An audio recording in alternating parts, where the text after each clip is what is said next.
Well, hello everybody, it's me, Marcel Tarak, and we are back with our darling little girl, Dahala. Well, she's not so little anymore, she's now 57.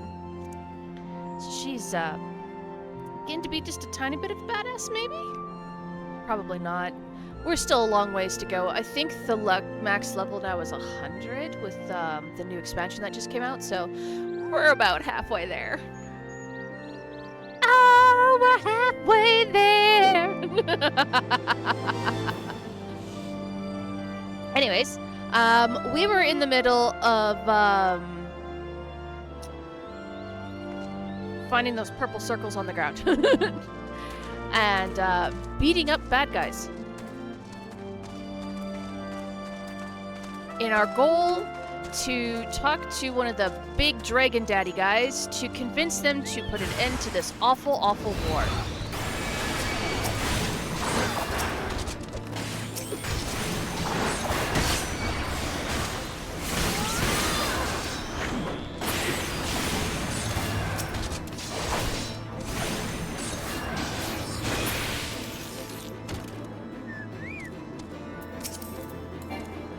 Where is it? Okay, so he's somewhere... Oh, over here.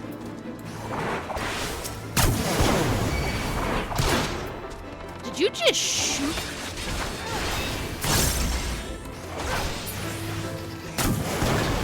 Well, I'm glad they're squishy. Good grief, that's kind of freaky. Okay, let's keep going.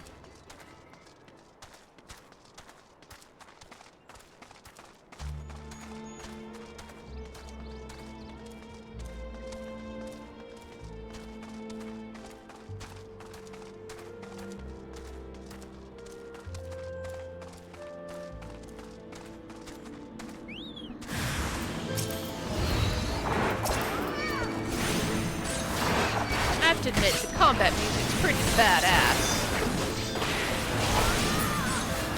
I'm pretty sure I already commented on that. As you can tell, I like music. I am very, very sound, what's the word I want to look for? Not sensitive, but like, affected? Where like, I really like Lord Emeric because of the sound of his voice. And his character design is also very charming. But it's predominantly his voice that really just hits me in all the right spots where I'm just like, yes, this makes my brain tingle in a good way.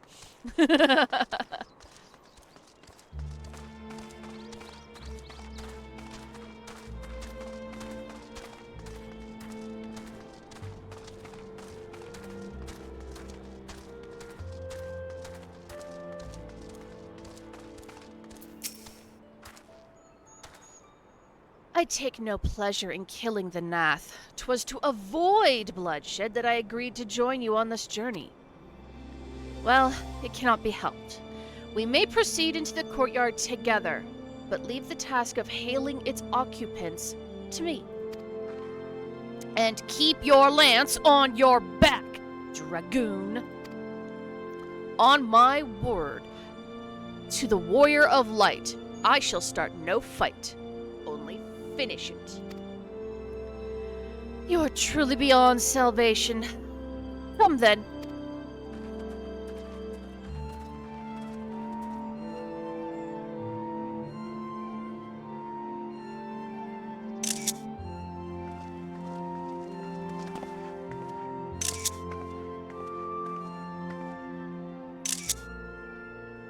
Vidofnir!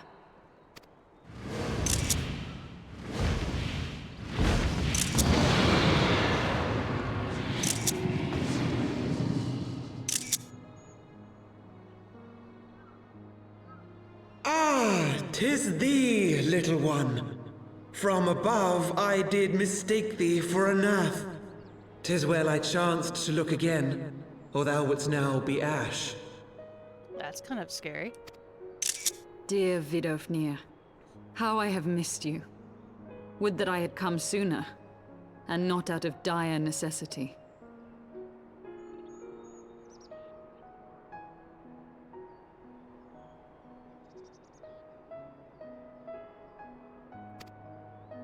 Thou art troubled.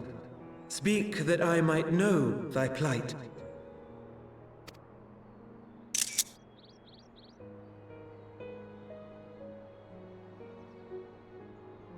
Thou wouldst have father admonish his brood brother.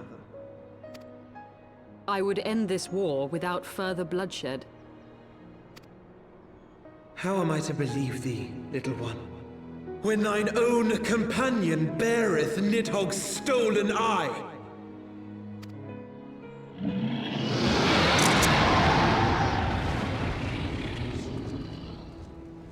Have care, dragon, or I shall gouge out one of yours.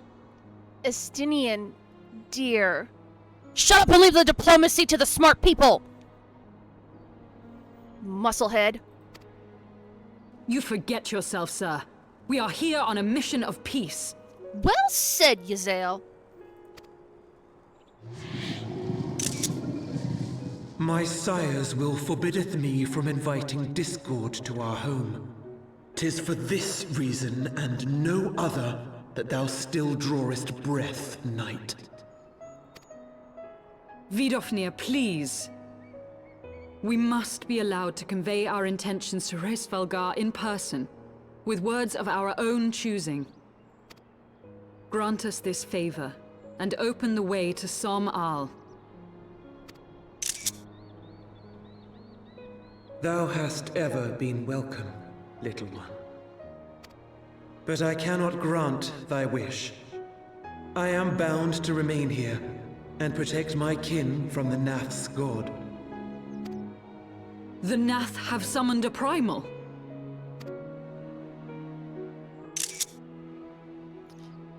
How typical. Pray excuse my forwardness, but if we were to eliminate the threat to your territory, would you consent to Lady Izel's request? Ha! Dost thou imagine thyself equal to the task? To succeed where dragons have failed?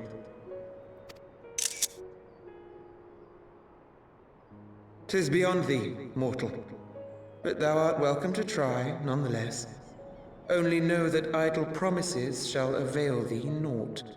Oh, sweetheart, you are about to get a lesson in what this mortal is capable of.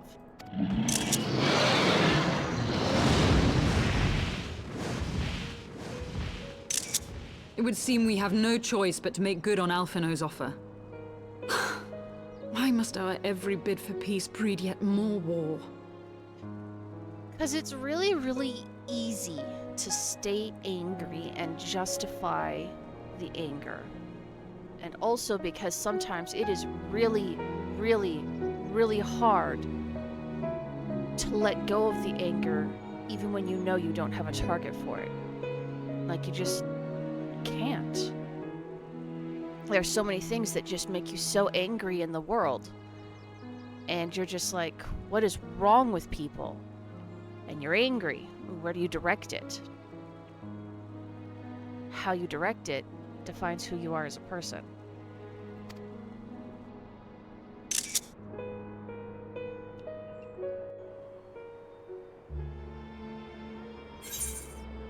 Let's see. Tinky Pants.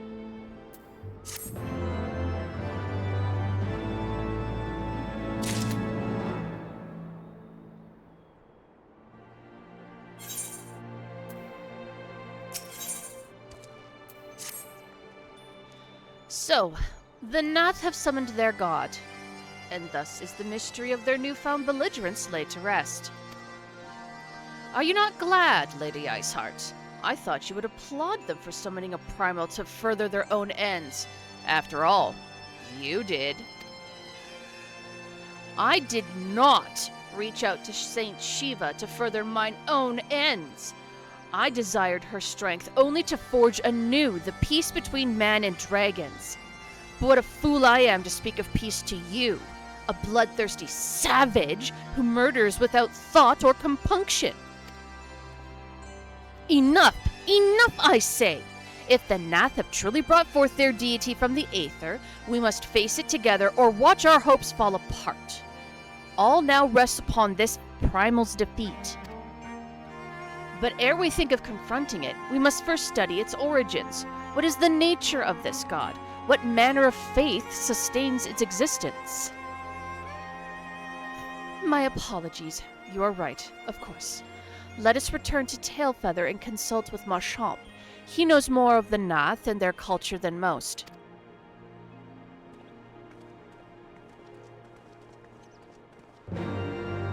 Dude, it's like... I'm just gonna go and grab this real quick. I'm like, it's right there, guys. Why don't we just use this?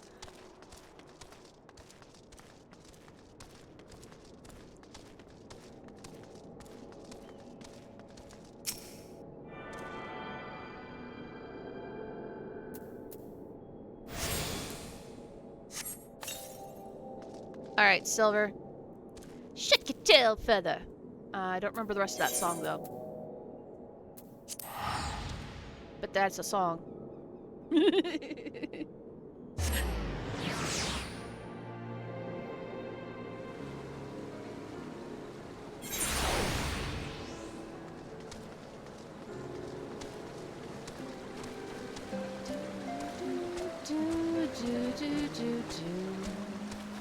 Bum bum bum bum bum bum ba-dum. So, they've all got issues, but none of them thought to ask me for help. Do they think I'll bite off their heads or something? At any rate, I'd best prepare to round up the birds from each camp.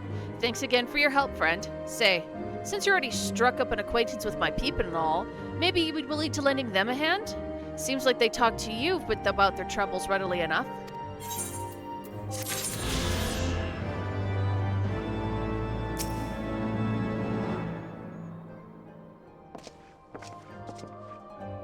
Oh-ho!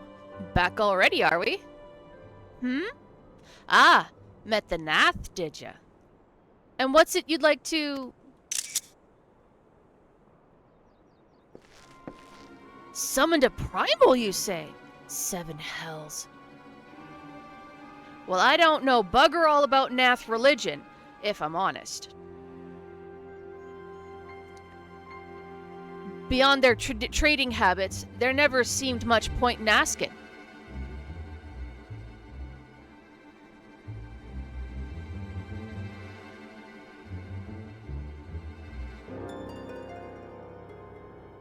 Well, thank you, very. That's very kind of you. I'm glad your first stream went very well. I'm definitely having lots of fun doing mine. But it shouldn't be that hard to find out. From time to time, we barter with a small hive to the north and west of here, outcasts from the main tribe, from what I understand. I reckon they'll be willing to tell you a bit about themselves, if you give them the right incentives. That sounds promising. And what exactly would a Nath consider to be the right incentives? Oh, nothing your average hunter couldn't scrounge up in a day or two. But seeing as you're in a hurry, you might want to divide the chores amongst yourselves. You'll want a good-sized jar of landtrap nectar, a basket of calum tree fruit, and, always a Nath favorite, a generous portion of young Nanka flesh. I shall gather the fruit. Leaping to the lower branches of these forest giants should present little challenge to me. Then I shall collect the nectar with Master Alphinaud's arcane assistance. And that leaves you to bring home the meat. You'll need to carve it from the smaller Nankas that live in the river. 3 big hunks should be enough, I reckon. Once you got everything together, you'll need to set it down at what we call the trading post. Here, I'll mark the spot on your map for you. You've been most kind, Master Marchand. Well, then, let us attend to our respective tasks and reconvene at the trading post. I need hardly add that the last one there is a rotten Nanka egg.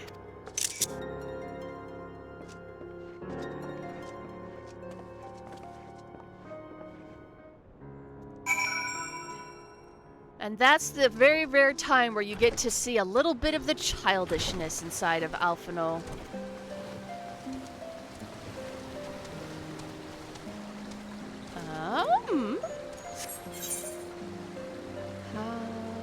Okay, yeah, it's probably better to just take this roundabout route. And maybe we'll speed things up a little bit. Hi-ho, black silver away!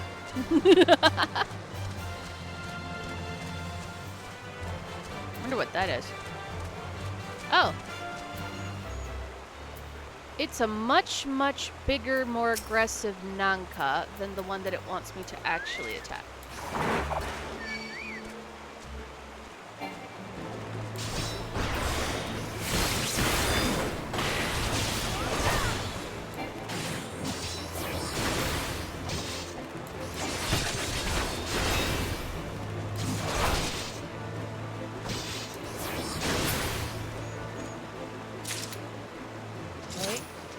So that one doesn't count. What in the world is that thing? I was thinking, like, is it a weird-looking hippo? No, what the hell is that bubble?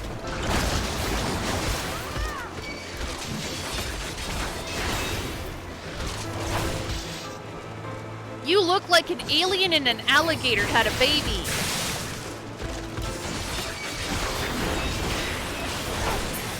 And you don't count towards my quest, either.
Awesome.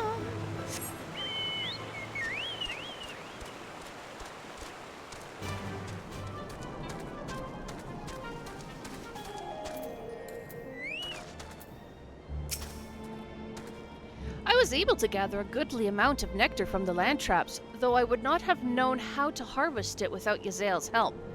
Do you have the Nanka meat? No, I'm here purely because I like you, Alphino, and I have nothing to give you. Splendid! I shall put this with Estinian's fruit and assemble a suitably generous-looking hamper for the Nath.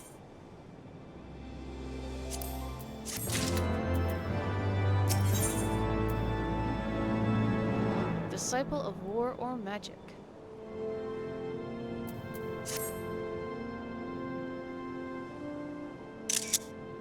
Well, everything appears to be in order. Assuming no one has any objections to my choice of presentation, I shall place our offering at the trading post as instructed. Were I of the Nath, I think it would be suitably impressive.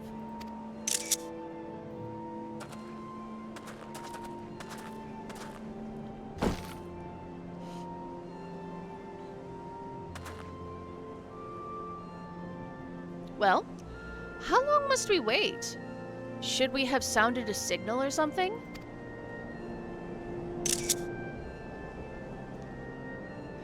Calm yourself, Master Alphino. Our offering has not gone unnoticed.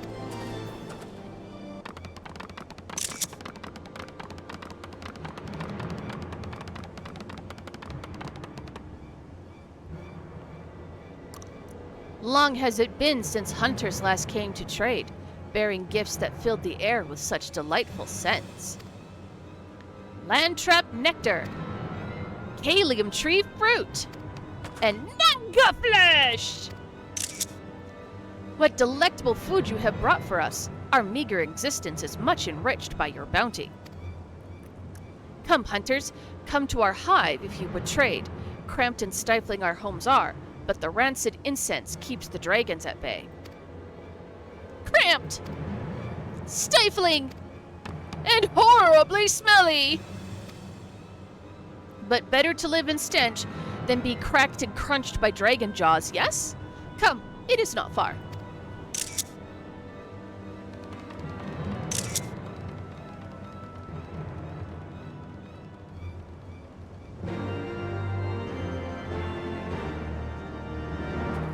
Well, you meet all kinds.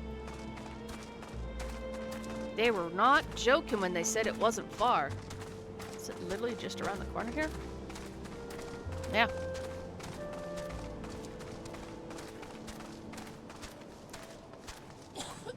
Sorry.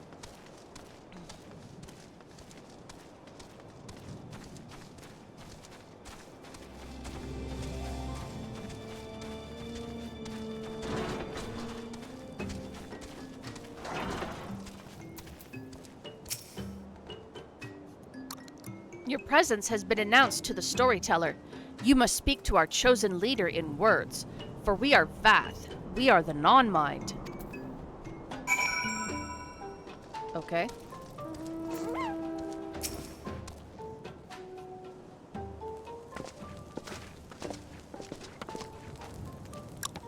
Welcome to our hive, hunters. You have brought delicacies much sought after by our people, and we are very pleased. What would you like in return? Honored Elder, pray allow me to begin by thanking you for welcoming us into your home and accepting our humble offerings. My companions and I are come in search of knowledge, specifically knowledge of your people's god. Knowledge alone? What strange hunters you are. But if it is words you desire, then words you shall have. We are the Vath, the non-mind, and to speak is our fate. You will hear the tale of the Nath's god, and the god the One Mind summoned into our midst. The One Mind? These are the Nath who reside in the main colony? Yes, they are one, connected. But let us begin the story at its beginning. Some moons ago, a single dragon flew in from the east, bleeding and weak. It fell from the sky and into the hive, where it was swarmed by my brethren, and with spear and spell and musket, the dragon was slain. 'Twas likely one that had fled battle with my kinsmen. I should commend you on finishing the job.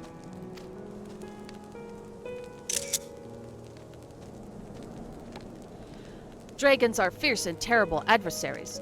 The One Mind would always cower when their winged shadows passed over the ground, but no longer. They have learned that a battle-weary Dravanian was easy prey.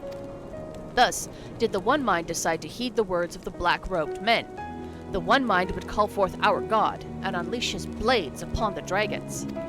Dravanian lands would become Nath lands, and even larger would grow our domain. But our god ever hungers. The price he demands in crystal far exceeds the rewards for this war.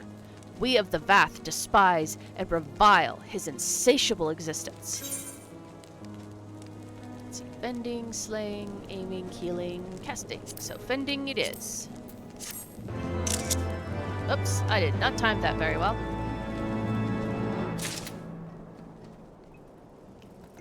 Okay.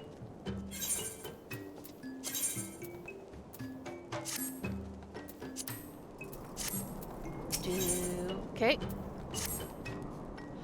Though we hear not each other's thoughts, generous hunter, you somehow know that we need help. Our weapon stocks are wanting, we need more. I would make a request of you. Please bring us muskets, which to defend ourselves. We could take them from the Nath nearby. 2 will be sufficient.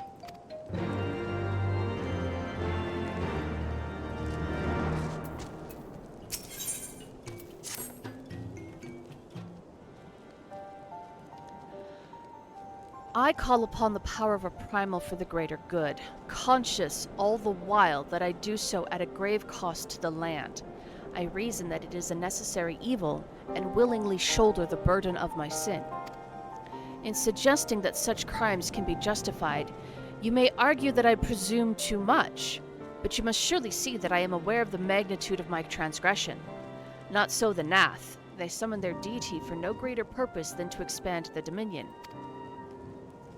To a scion of the 7th Dawn, one sworn to eliminate the primal threat, the distinction you draw seems questionable at best.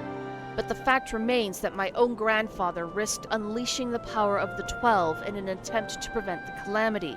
Thus, while I may not condone your actions, I at least understand them. Not so the Nath, as you so rightly put it. If they truly seek naught but territorial gain, I can only conclude that they are ignorant of the ruinous consequences of their god's insatiable appetite.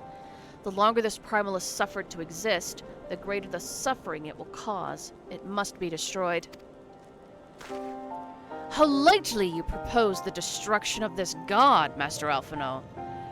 A being of whom we know not. Has it occurred to you that you may be sending the Warrior of Light to her death? No,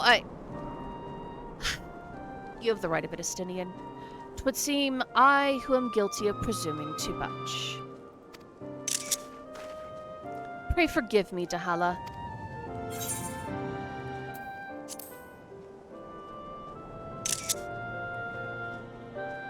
Wait. Dahala, you need not face this foe alone.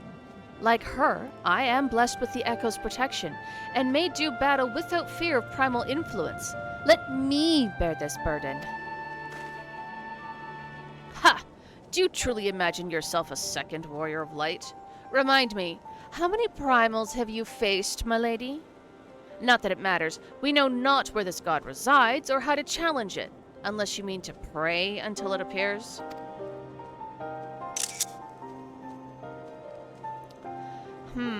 Stydian does make a valid point. Let us speak with the Vath and learn how to best secure an audience with their deity. In this, at least, I may be of assistance.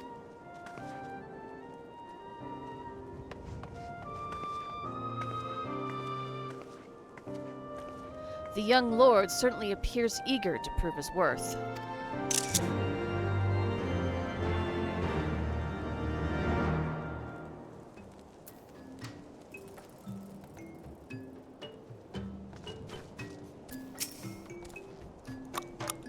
Put this idea from your minds, generous hunters. If you meet with our god, he will have your souls. Surely you are not so generous as that. You wish to meet our god? Offer yourself as a sacrifice, and you will soon be brought before him. We would mourn the loss of such generous hunters, however.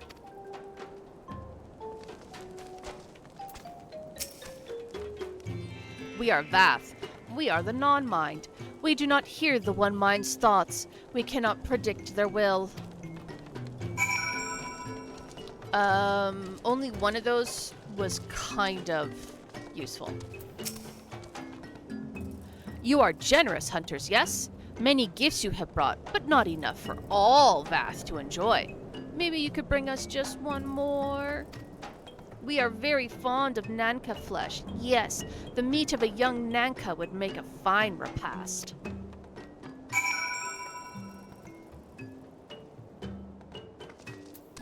Well, time to go pay the bribes.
I like that I'm actually running around with Vizael, and I have Shiva's horse. That kind of makes me giggle a little.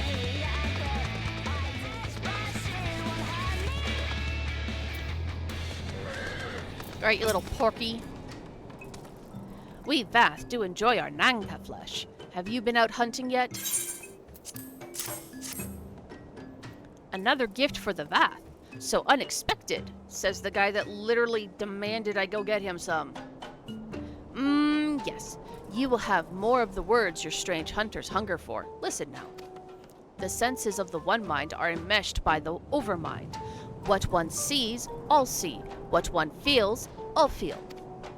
Alert a single Nath, and the whole hive is alerted. To reach our god undetected is all but impossible.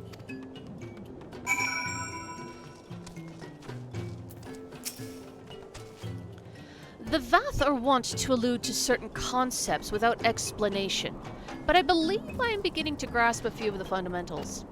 From what I understand, the king-like overmind sits at the center of Nath society, and its presence somehow allows its subjects to communicate without need of word or gesture. Hi, Margie! These Nath, the ones who inhabit the larger hive, are known as the One Mind, and it was by their combined will that the primal was summoned. Those who reside in this smaller hive, however, are the Vath, or the non-mind, who for some reason, for reasons that yet escape me, seem to have been excluded from the telepathic bond which connects their Nath counterparts. Thus are the Vath ignorant of the One Mind's thoughts and intentions, and of the nature of their own god. In summary, we have wasted our time. Not so. Perilous though it may be, the Vath did furnish us with one certain method of approaching the primal, as sacrifices. Should we allow ourselves to be captured in the environs of the colony, the Nath would bring us before their deity to make an offering of our souls.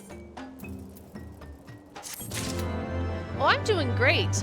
I'm actually in an amazing mood today because last night was, well, payday. Yay. But also, a hot pot shop opened up in my town.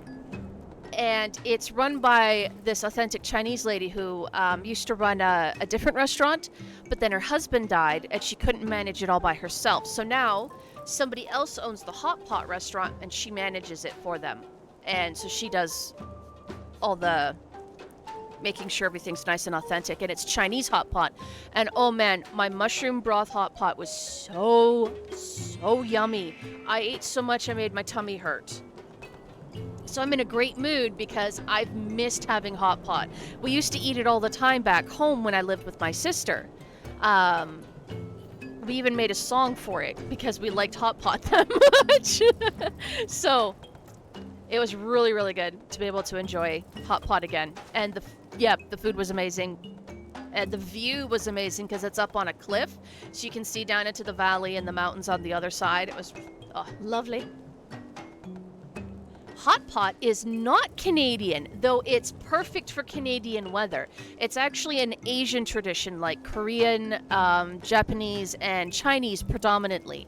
And basically what it is you make a flavored soup broth of your choice. Dakota had a tomato-based spicy. I had mushroom. You can do all sorts of different types of broths or soup bases.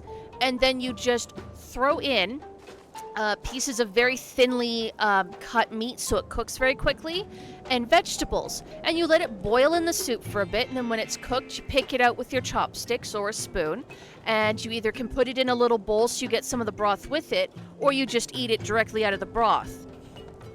You can either do individual bowls, like individual hot pots, which is what we did last night, or you could get a bigger one and do a group eating, which is probably more popular for families.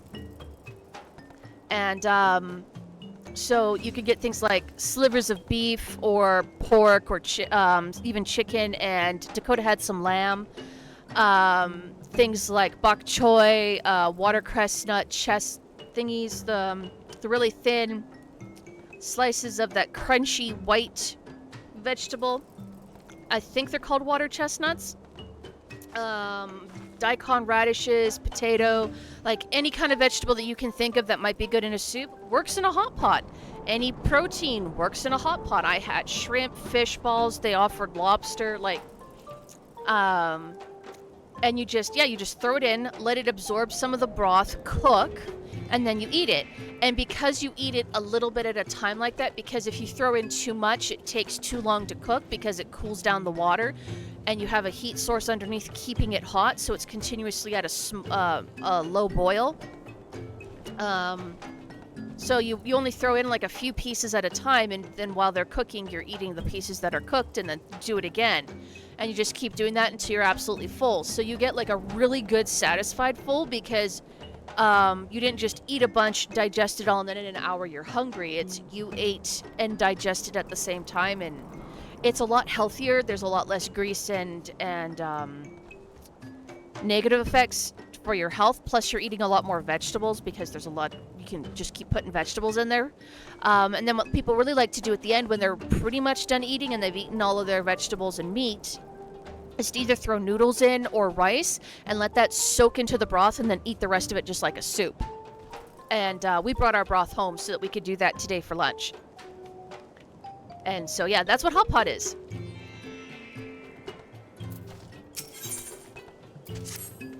Thanks for coming to my TED Talk. Forgive me, but let us be clear about what it is that you propose. You mean to say that you would deliberately provoke the Nath, surrender yourself into what might generously be termed their custody, and then wait until their god arrives to claim your soul? Aye, that fairly well describes my plan. You will join me in this endeavor, will you not, Dahala? Judging by the great risk you took to prevent the summoning of Saint Shiva, you are not a woman to err on the side of caution.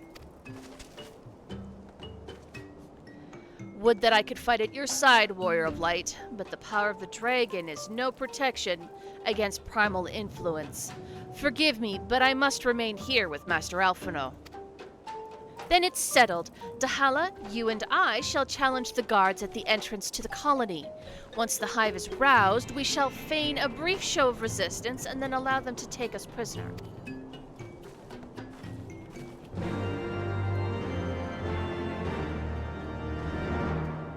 Oh, absolutely. You can go on Amazon and look up hot pot, and you'll see the different types of pots that you can get for home use. They'll be electric, so there'll be a heat source on the bottom. Some of them are split in half, so you can have two different broths. And some even have a little griddle around the ring around the outside, and I think that's more of a Korean hot pot is the griddle version, but that way you can like pre-cook some of your meat or even like just grill some of the meat there to eat while you're boiling the rest in the pot. And then if you go to like any Asian market, and if you can go to a grocery store where the butcher is present and you can talk to them, you can ask them to give you thin sliced meat for hot pot use, and generally they'll kind of know what you're talking about. I don't know if they have TNT in America, but probably something similar to it. And TNT is just an Asian market where it's basically a giant grocery store that focuses only on Asian food supplies and stuff like that. So I'm pretty sure with just a bit of Google and a little bit of looking around, you can definitely get your hands on a hot pot, the ingredients, and then have yourself a blast with some friends. It is best to do hot pot with more than one person because it's a very sociable style of eating, and it's so much more fun when you're all laughing and joking and struggling to get the food out of the pot together. I'm really bad at getting like the fish balls out, so my sister would fish them out for me and be like my Japanese boyfriend and be like, here, you need more on your plate. That was our running joke.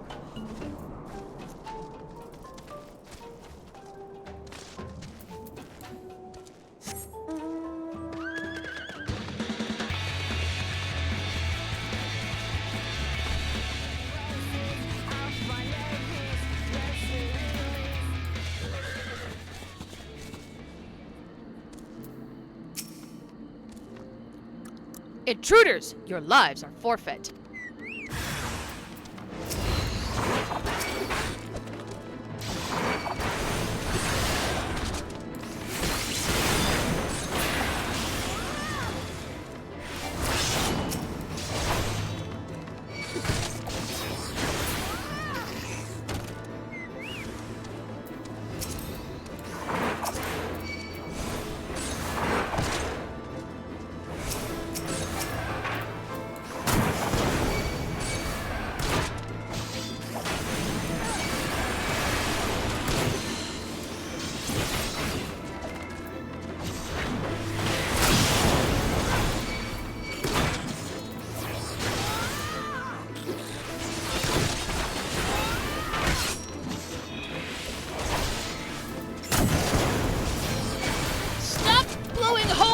my body!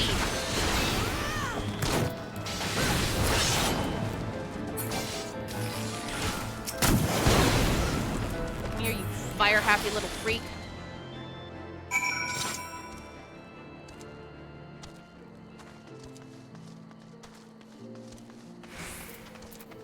Yeah, you have what I want.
Take a chill pill, princess. They're trying to blow me up.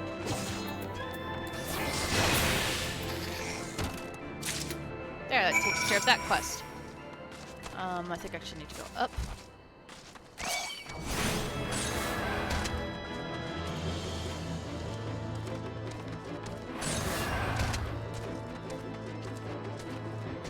Is it down? No, okay. So it's definitely somewhere around here.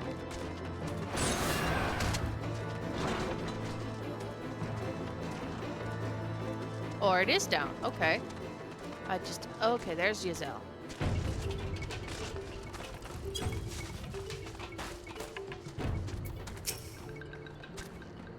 The One Mind must be now aware of our intrusion. Let us press into the hive and ensure that we have our host's undivided attention.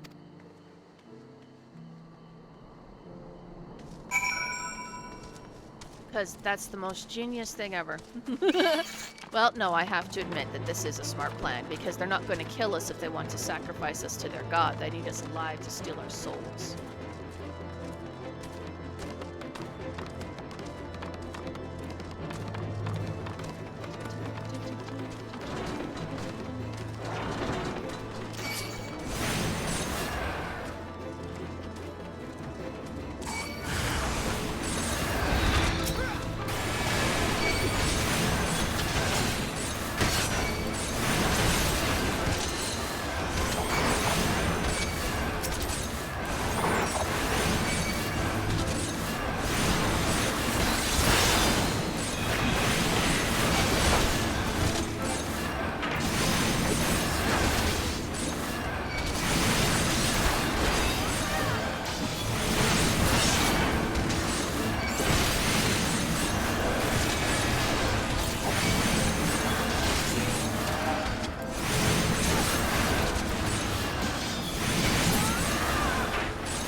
Am I not deep enough inside for them to, like, be allowed to capture me yet?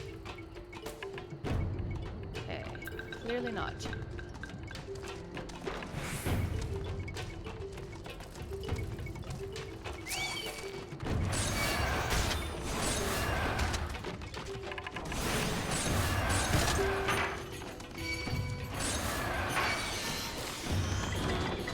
Just keep running.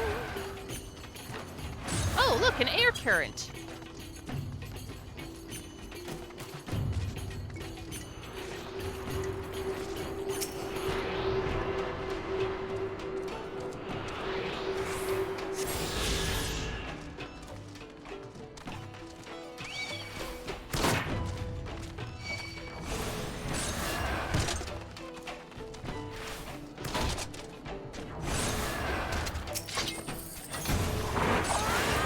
Okay, you're obviously going to be the healer, so let's take you out first.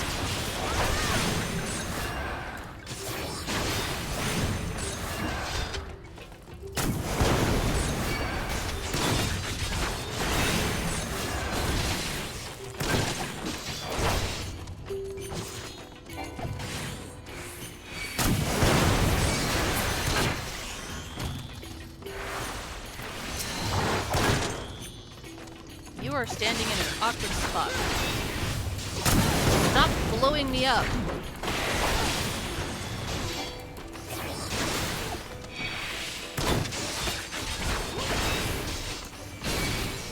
Stay down.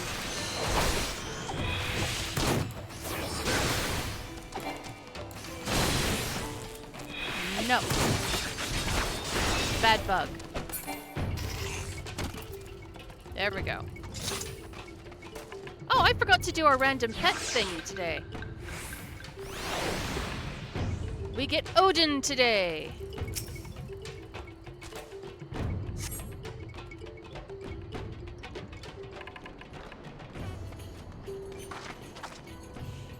That should be sufficient. If we do not have our host's full attention before, we most certainly have it now. Our audience with the primal may be granted soon after our capture. Pray advise me once you have steeled your mind for the battle to come.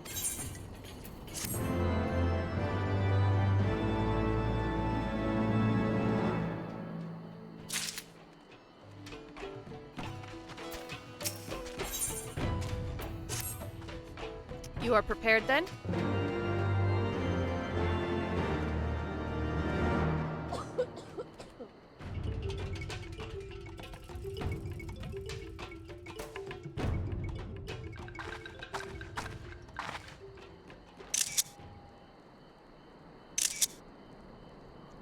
Hold here, Dahala. When next the Nath come, we offer no resistance.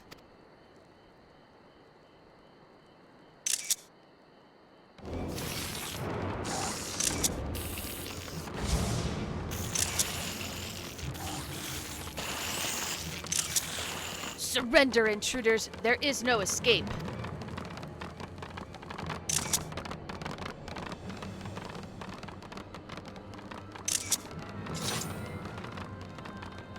As you wish.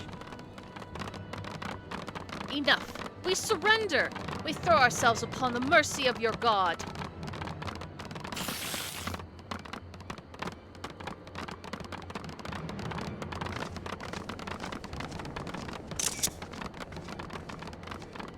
Wow, they didn't even hit us.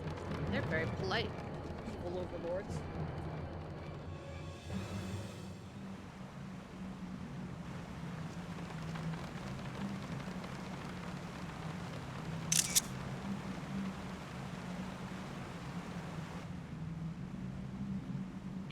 They seem eager to proceed. Good. When they take us before their lord, pray leave matters to me. If what I know of summoning rituals holds true, I shall be well placed to act. Mark the sound of the river rushing through the ravine behind us? Passing loud, is it not?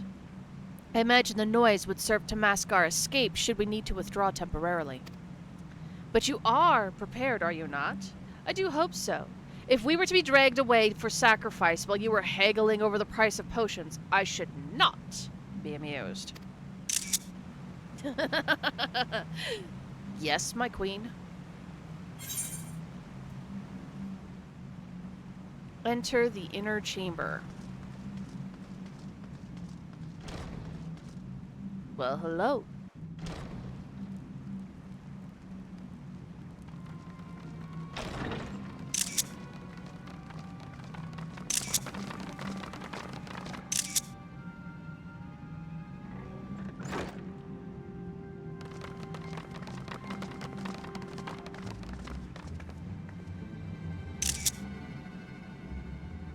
Now we have but to wait.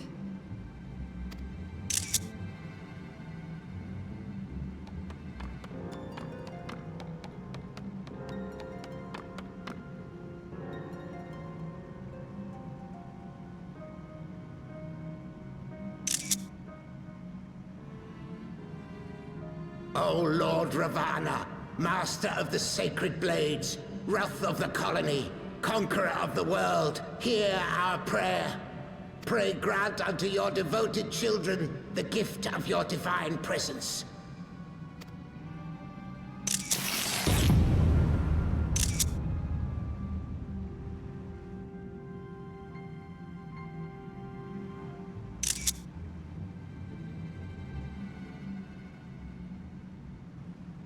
He comes.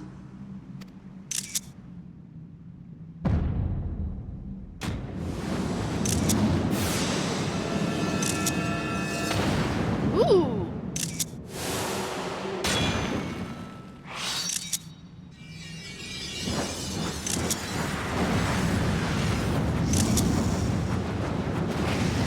So this guy's fire.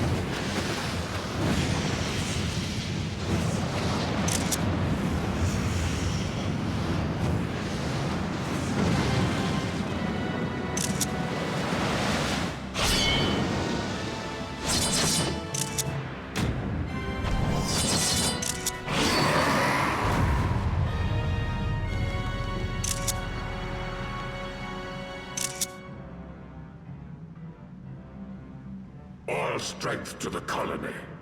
Speak and I shall listen. O glorious general, we have captured intruders and would make unto you an offering of their life's blood. These feeble fleshlings dared to invade Natlands. Hear me, Lord Ravana. My companion and I did not come to contest your children's territory. We wished only to learn the reason you wage war against the dragons.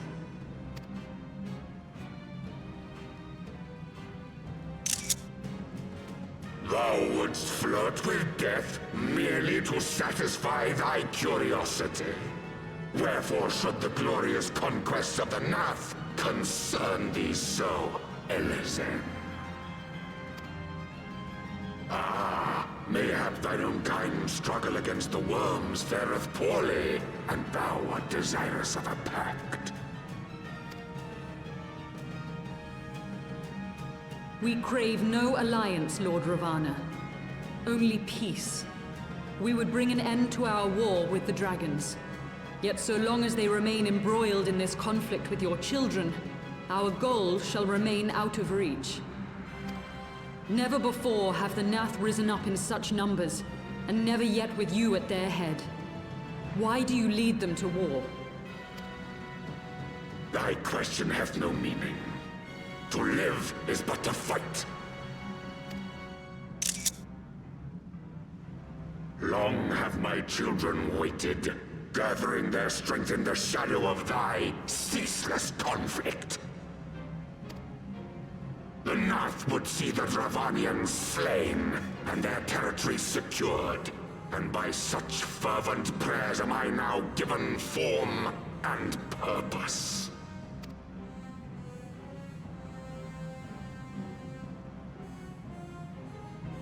As I feared, your very existence is an obstacle to our goal. Since you are so fond of fighting, we challenge you, Lord of the Nath. And should we emerge the victors, I would have you swear to withdraw your soldiers from Dravanian soil.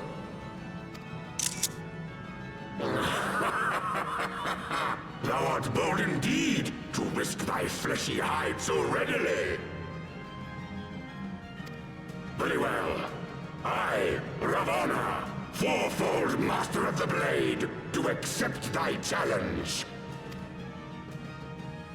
But should I emerge the victor, I would have thee swear to serve in mine army till thy last breath is spent. Do you accept?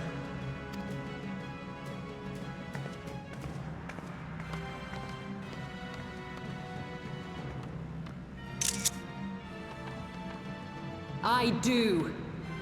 And I believe the first bout is mine.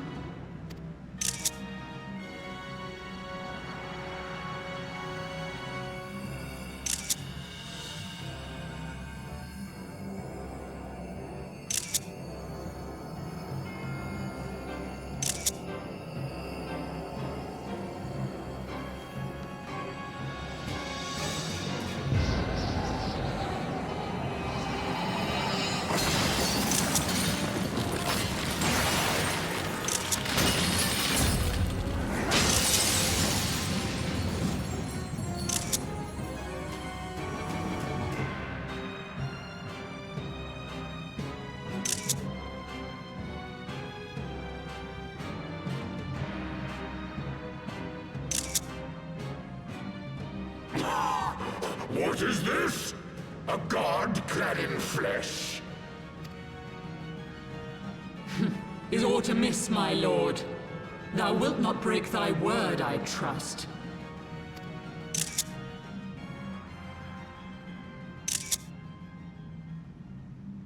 Mine oath is unbending as steel, little goddess. Thy ruse will but add to mine enjoyment.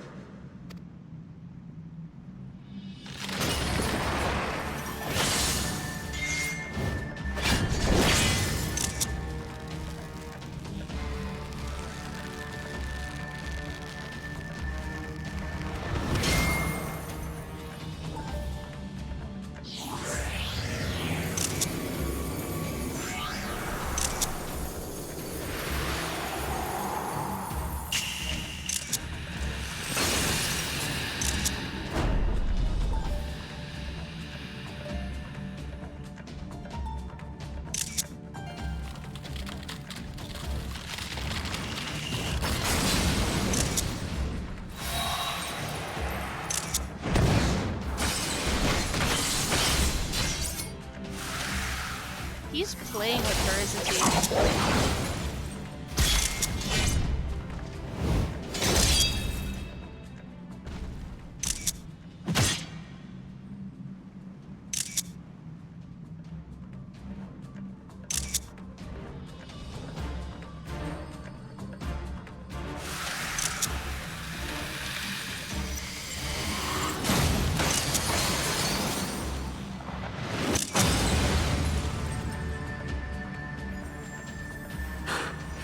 I thought myself stronger.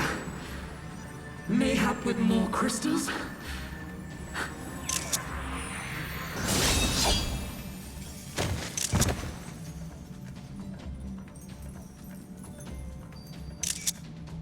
Be thou god or maid, thou art nothing to me. And what of thee, mortal? Art thou warrior or craven? Oh, honey, trust me. I'm all warrior.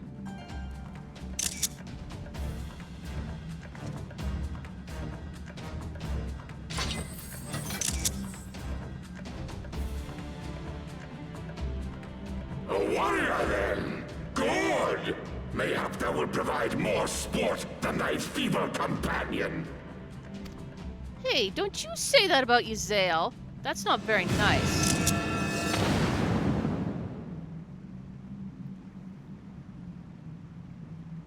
Aren't we gonna fight? Dude, what? Where'd you go?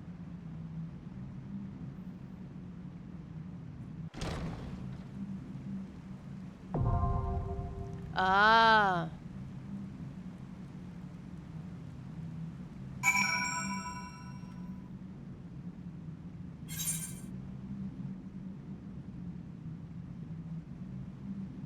Alright, again, I don't get to queue up with NPCs, so we're going to have to wait a couple minutes.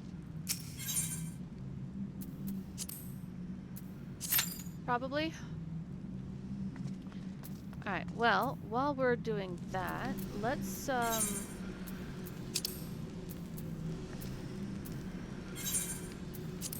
do this. We'll go hand in that quest and the stolen munitions quest while we're waiting for this to prop.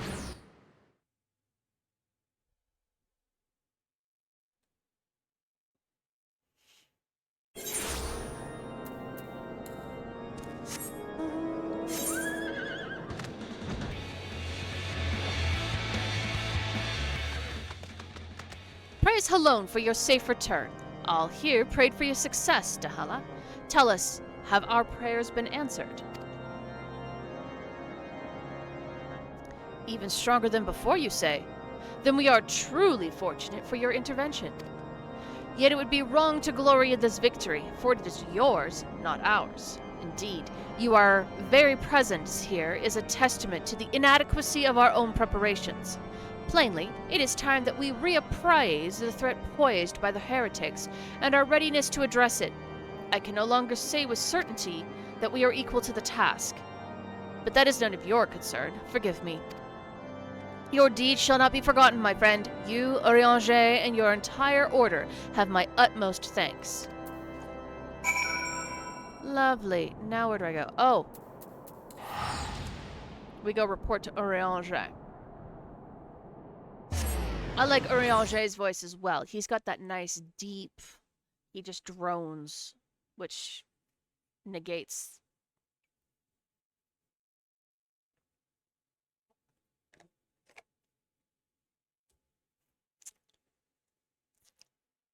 He needs to chillax a little.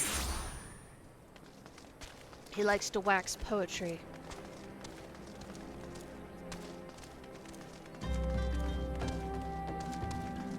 Okay, let's really quick mend while I'm thinking of it, because I forget to do this. Okay.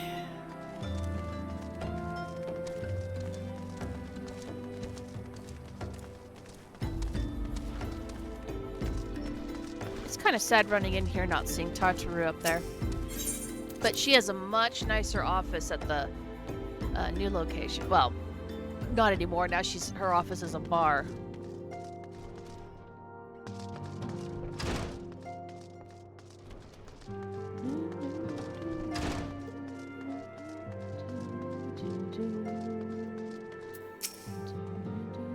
"'Tis not the first time I have seen thee stride into the waking sands wearing such a look. Thou art as an open book, Dahala, wherein the tale of thy victory is writ large." In her redoubled strength, I glimpsed the dark hand of the Paragons. Her return, and her very defeat, serveth merely to continue the escalating cycle of conflict. Full glad am I of thine all-surpassing martial skills, Dahala, yet still more glad would I be if they were not required. Would that Lady Iceheart could be made to abandon her misbegotten crusade. Till she be thus converted, or else slain, the people of Ishgard will never know peace. But be not disheartened. One day, by the light, the darkness within and without shall be purged, and the Ascians shall taste lasting defeat. We need only have faith.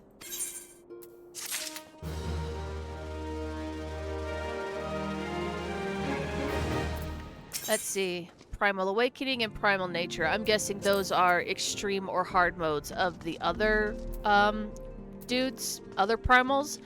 But they aren't necessary for me to continue the story. So, we're not going to worry about them right now.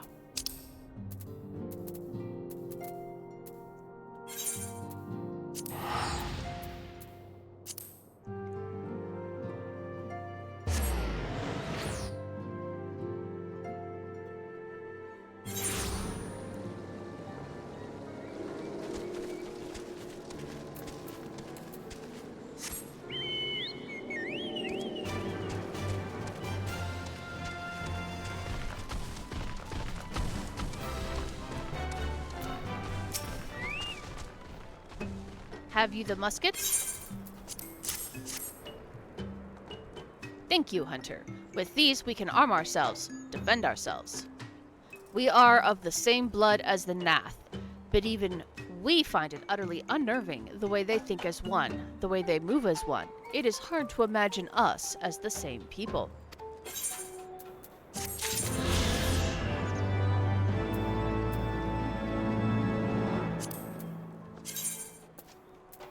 Look at that. 2 out of 5 quests done, and I only need to find one more ether current, and this one's done too. This is going a lot more smoothly than I thought. Alright, well, we've taken care of all the little extra side quests for now. And now it's just a matter of...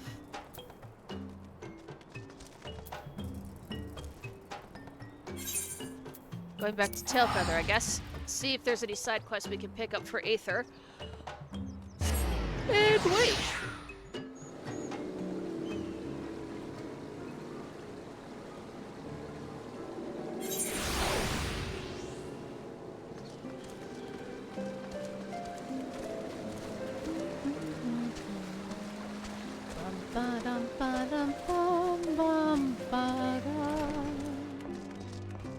Okay, Machamp. Let's see.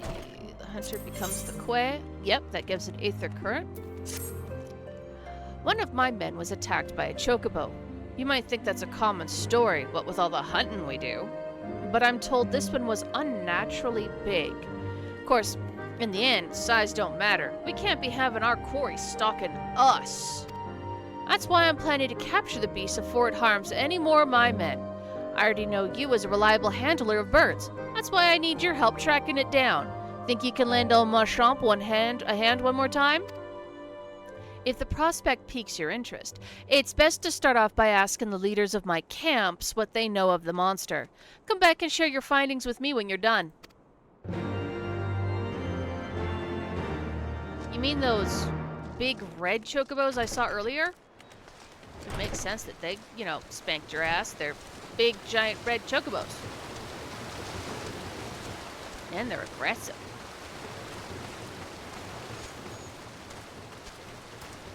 Okay, let's try going out the front door this time instead.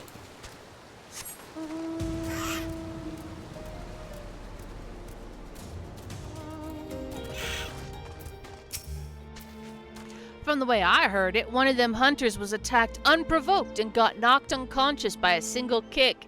Ain't never heard of a chocobo doing that. Well, that was amazingly not useful information as per... It's procced! Okay, I have no idea what I'm doing, dear God. I hope the other tank here does. Oh, this is the most nerve-wracking part. Next to when you think you're about to die.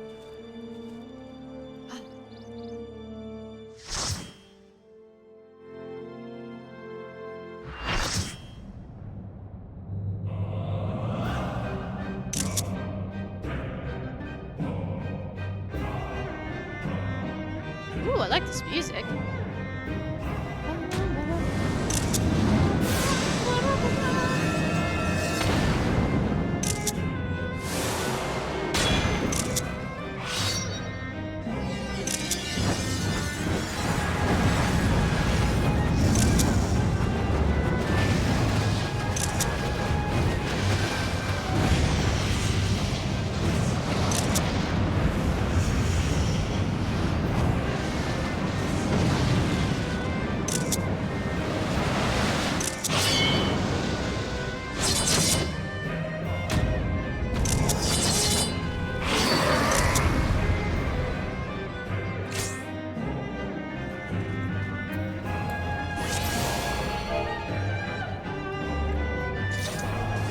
To the song of ringing steel!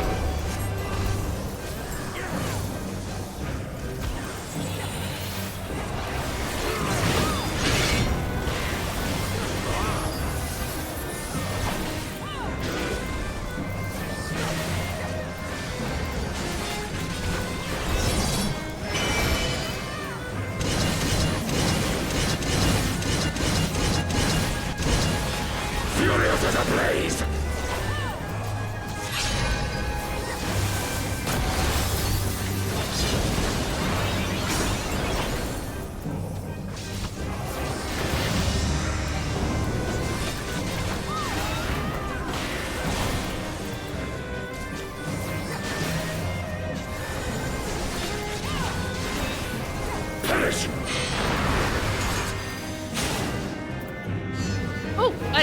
stand in any of that.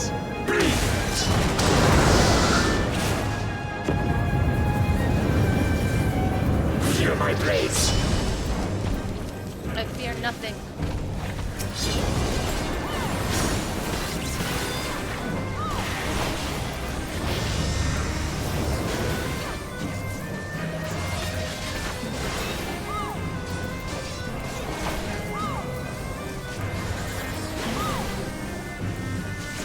I am invincible!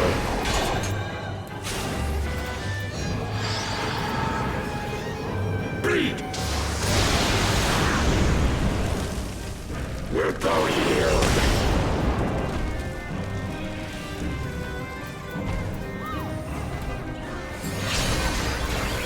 Take wing, ye sons of war!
Prepare thyself!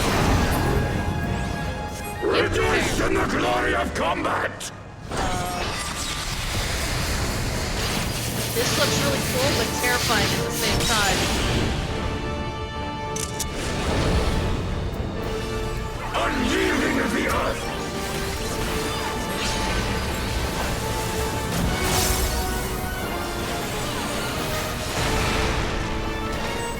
Ooh, I timed that shielding very well.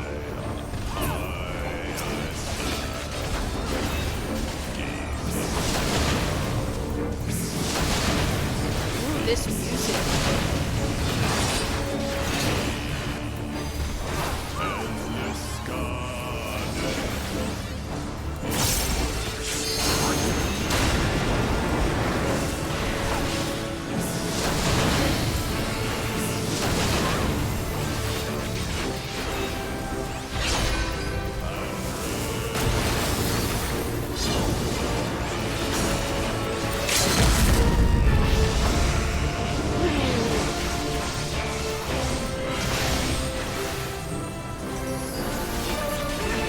Thou hast bested me.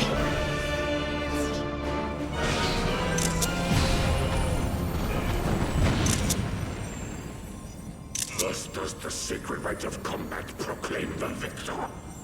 I lay my blades at thy feet, child of man.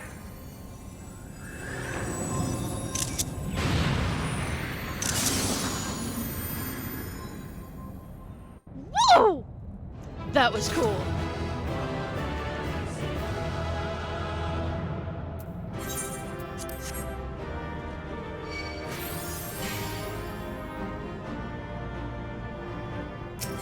No treasure chest. But I got commendations!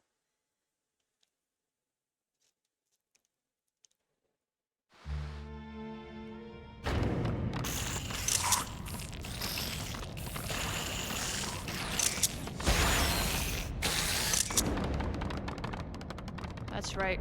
Run away.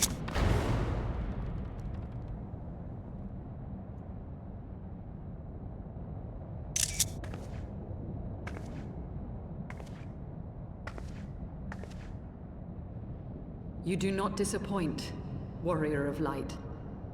Would that I had your skill in battle.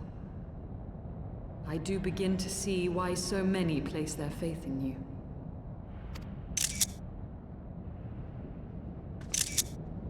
For all his savagery, I do not think Ravana one to break his word. Provided the dragons do not trespass upon Nath lands, they should have little to fear of the Primal's biting blades. We have done well, have we not? Come, let us return to Vidofnir and share these glad tidings.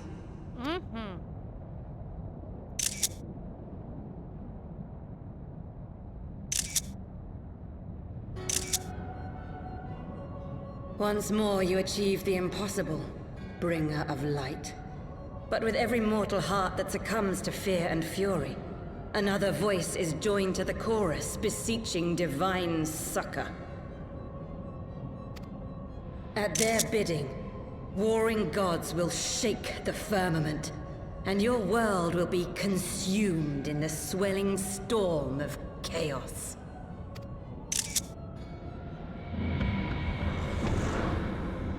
I don't like you, lady.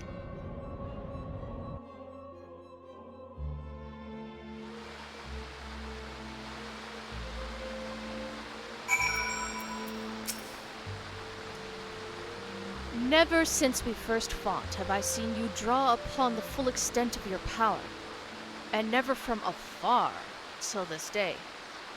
You were a marvel to behold, Dahala. Well, 'tis time we rejoined our companions. They will be eager to hear the tale, and to continue our journey.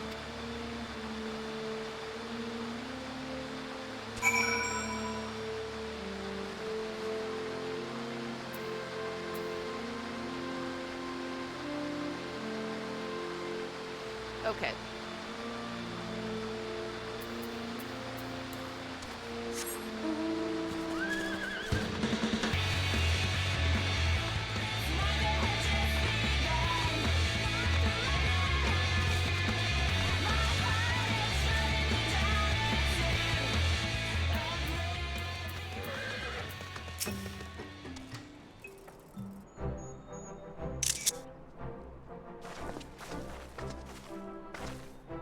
Dahala! Lady Yazael, thank the 12.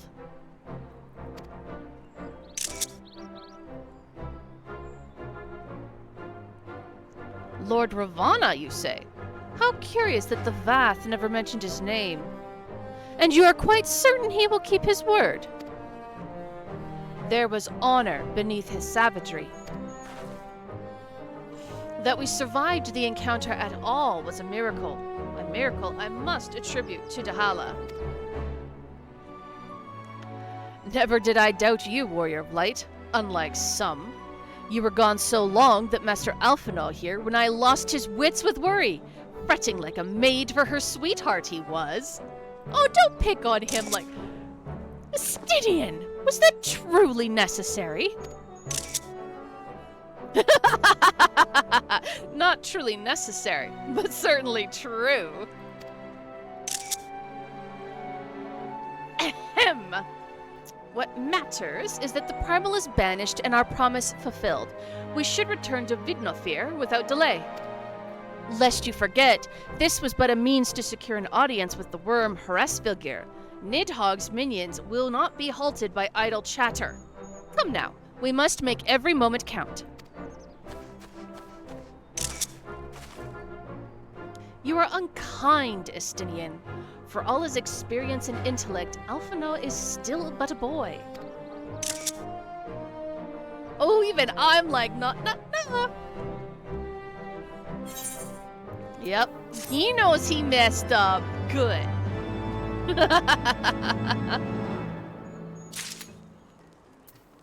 Oh, Alphinaud, don't pout, baby. It's okay, I still love you.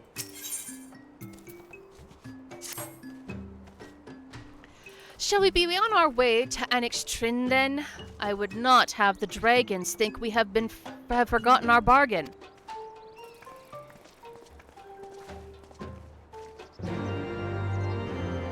Okay, before we continue that, make sure this isn't one that gives us an Aether. Is it? No, it is not, so we'll decline that. Because we do not need that quest. Instead, we're gonna run out here, finish this quest, and then move on. Because it looks like we'll be able to get flying out here really quickly. Why does it feel like this chocobo is a little bit faster than Silver? I don't like that. Silver's my main man. He's not inferior to any mount.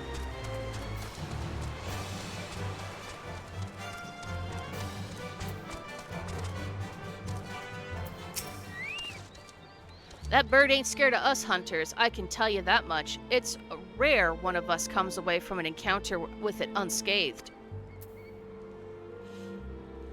Well, I mean, you guys are bird hunters. Expect, you know, birds to evolve to hate you.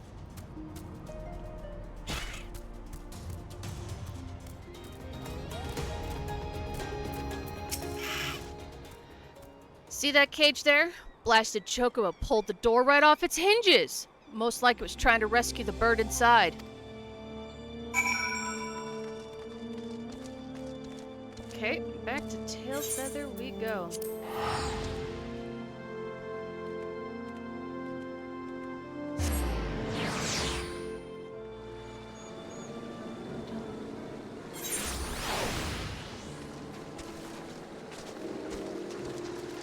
Alright, Machamp, I got your info.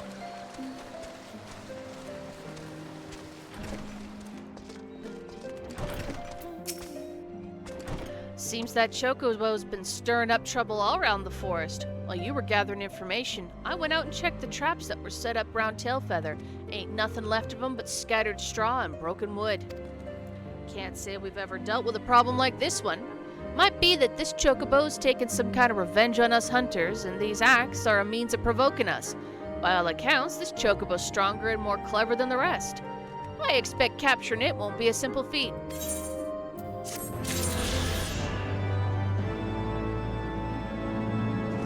Well, good luck with that. Okay. So I've got the quest, this one, which will give me one, and I think the one that I saw up at that place, and then I just need to find that. And to find that, let's see, it said it was in my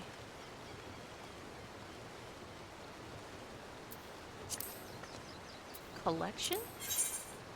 Ah, see? Let's put that there. Okay, so it says, 1,000 yards to the northwest. Well, that means it's probably somewhere over here. So let's just shortcut it over there real quick and see.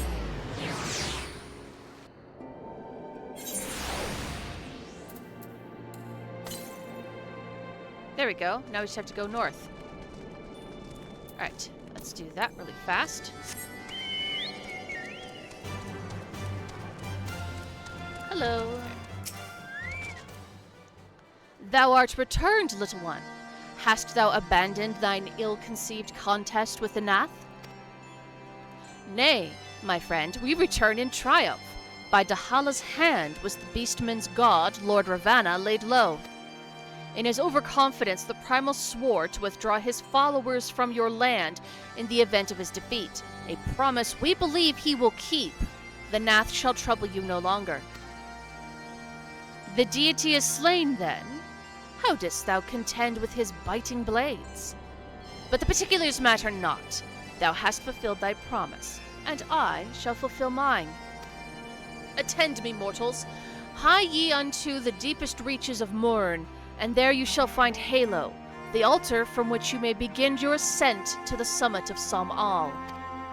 Be fairly warned, the minions of Nidhogg shall not lightly suffer your presence on the sacred mount. By your struggles within the cavern shall I judge your party possessed of sufficient fortitude to proceed. We shall not disappoint you, Vidolfnir. If memory serves, the Cavern of Murn is entered from the second floor of the central tower. Let us begin the climb.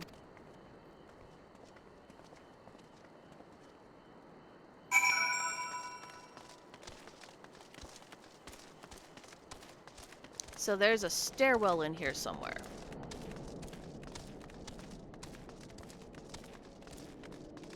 Do, running in the dark. Do, doop, doop.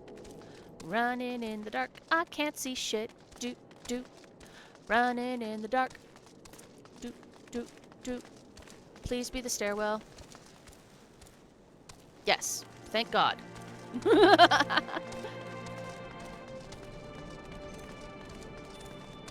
Now I've got that stuck in my head.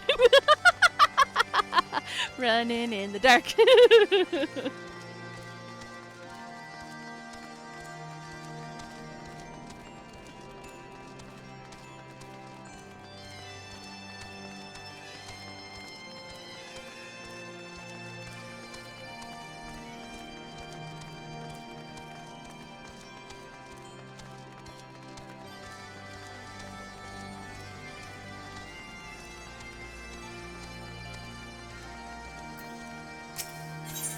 As I thought. I sense a great power within you. Yes, you will make a suitable adversary. Our younglings must learn the hardships of battle. You will find them just beyond the tower. Go, and hold nothing back.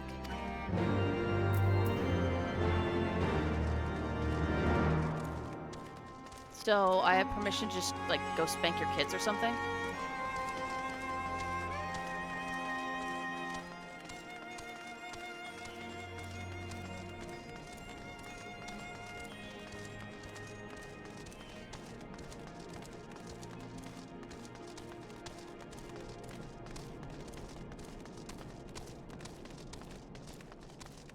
Goodness.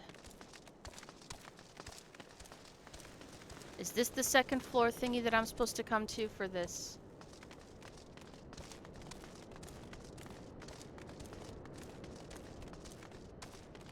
I have this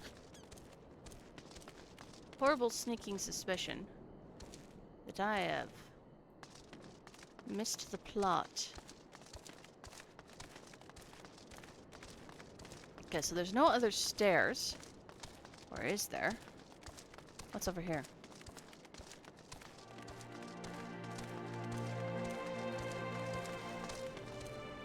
Locked. The way down. Alright, I am very confused now. Didn't they say to go meet Voldemifir in the Cavern of Morn? Okay.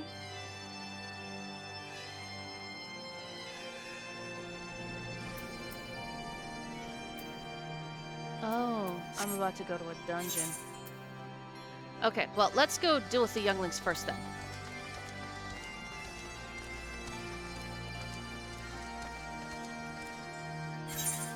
I hate stairs.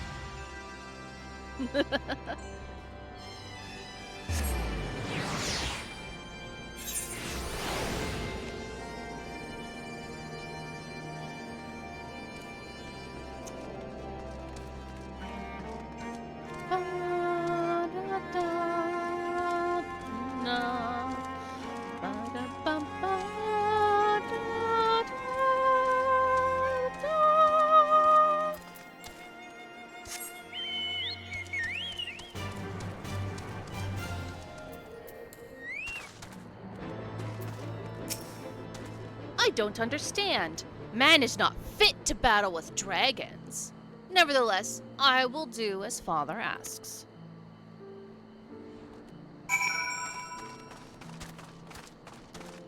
Get your spanking.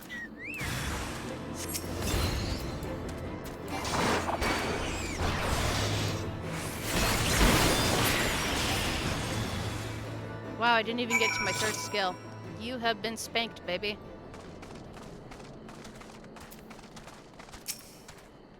How dare you do such things to calm Gan? You may have beaten him, but your game ends here.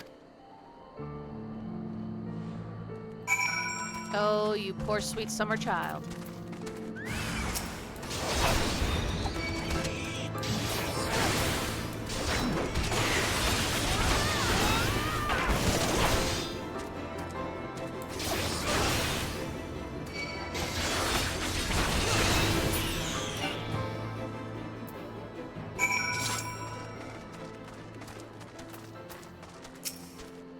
What trickery is this? I will not let you make a mockery of me and my brothers.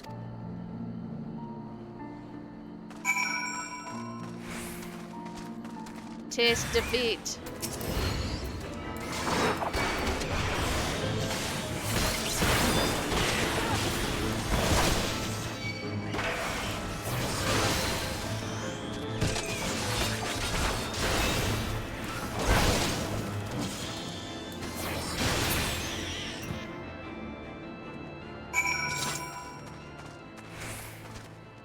Okay, there we go. All right, now we'll go back and try and figure out where the frickety frack I gotta go. Running in the dark. Hope I don't run into something. Running in the dark. I can't see shit. Okay, so I did mess up. Okay. Do not worry. My intentions is not to foster ill relations, but to teach. The younglings grow too prideful, doubting the strength of men. But thanks to you, they now understand.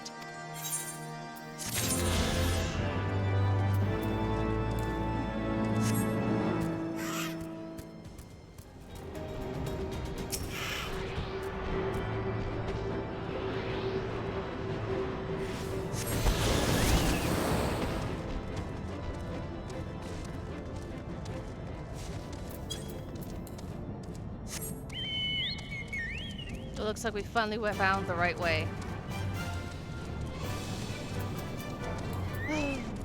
That was unnecessarily frustrating. Especially because they said second floor. But the first floor, and I've got quotation marks here, doesn't even exist. So then when you count second floor, again quotation marks, you're actually on the third floor. Unnecessarily stupid.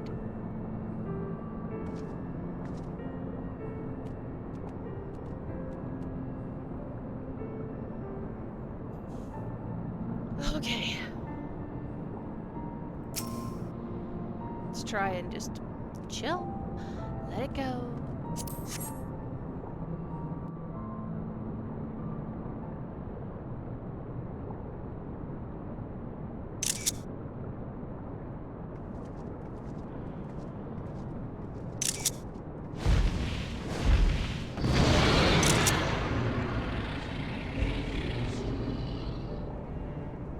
Well done, little one.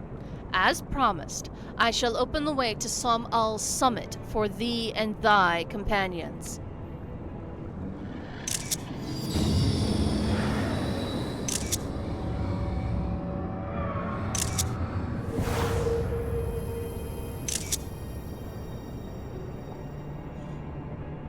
Heed me now, children of man.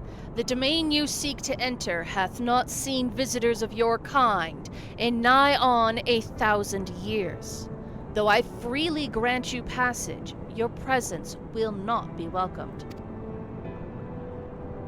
To my kin, this mountain is revered as a holy ground and a resting place, both where you the minions of Nidhogg during your ascent, for 'tis certain they shall take great offense at your intrusion. We are grateful for your warnings, gentle Vidnofir. My final words are for thee, Dragoon. Have care to keep the stolen power thou wields in check, lest it breed further despair.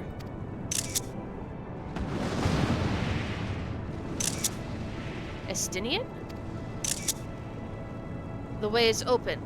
Let us not tarry here. A moment. Shall we blindly forge on, knowing the dangers that await us? Teoman herself said to guard this peak. I do not fear Nidhogg's consort. Any dragon foolish enough to bar our path shall feel the sting of my lance. Spoken like a true butcher. Need I remind you that we are come to parley a peace? Let us be clear, heretic. 'Twas to save Ishgard and her people that I first lent my support to this doubtful venture, and 'tis for their sake that I go now to speak with Hrasvilgr. But I said nothing of Tiamat. Should the opportunity present itself to rid my people of one of their deadliest enemies, I shall take it. That is my duty as Azure Dragoon. You are beyond redemption. We will accomplish nothing by bickering. If we are to meet with Hrasvilgr, our path leads up the mountain. We shall defend ourselves if attacked, but avoid conflict wherever possible. What other choice do we have? You know, kinda sad that the child is the voice of reason here. You're grown-ups. I mean, I know he's kind of genius, but at the same time, guys, come on! Okay. Oh good, I can do NPCs. Right, so I literally just need to finish the quest, which is probably finish this dungeon, and then I will be able to fly in the Dravanian Forelands as well.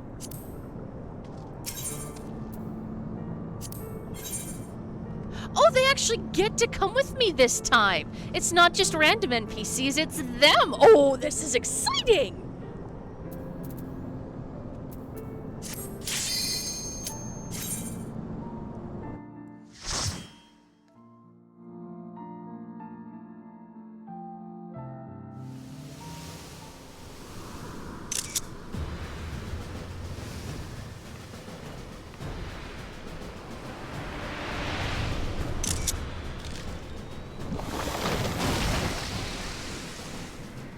Pretty flowers, deadly gas.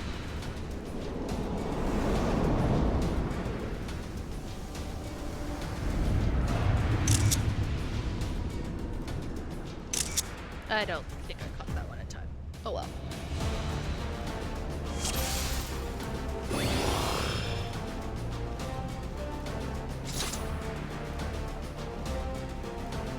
Alright, gang.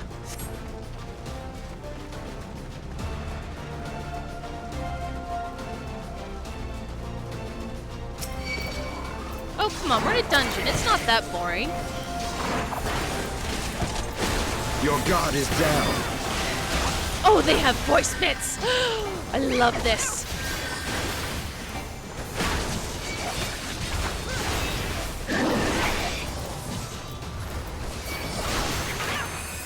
I have my pride.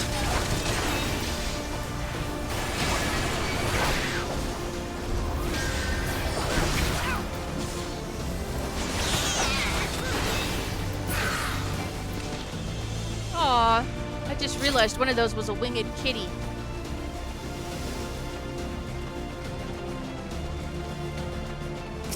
Oh, it's a poison dungeon.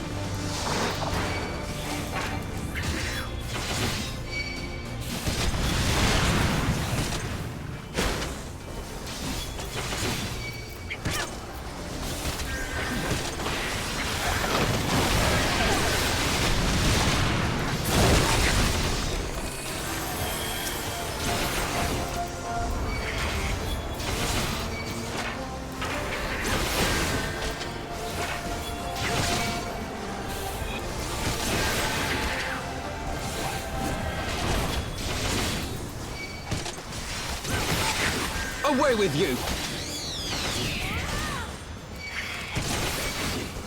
Your guard is down.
I want a winged kitty. I don't want to kill winged kitty. It makes me sad.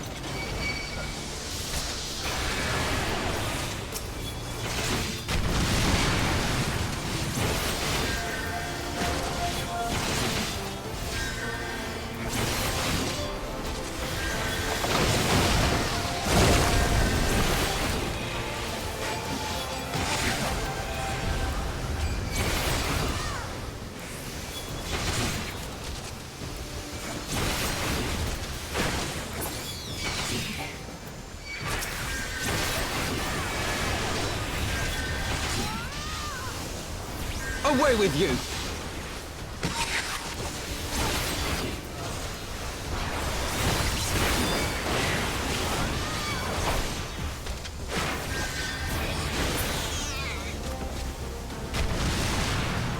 I'll let Estinian do that. He seems to enjoy it.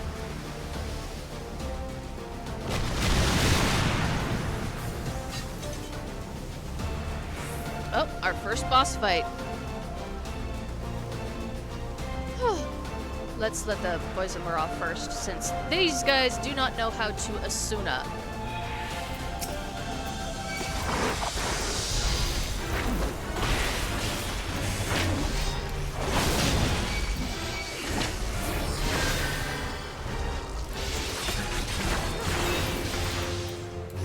Why did you turn around? This was me. Run away! Know your folly. Estinian! Thank you! Oh, yeah, that's definitely something you want to avoid.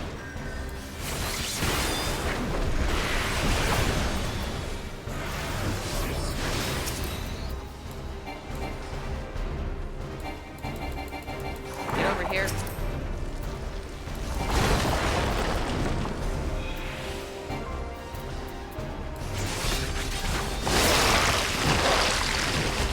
Did he just eat the bug?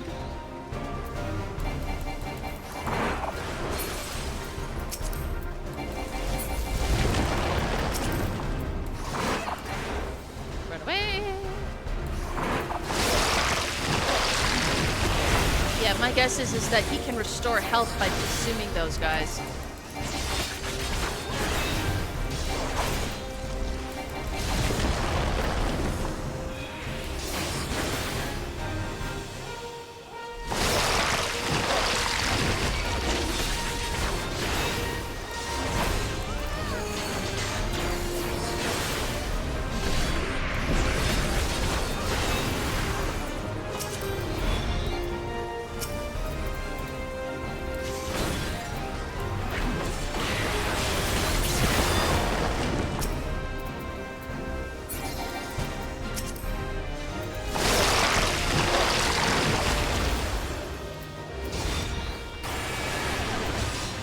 Okay, I'll leave you guys to take care of that. Let's take out this one.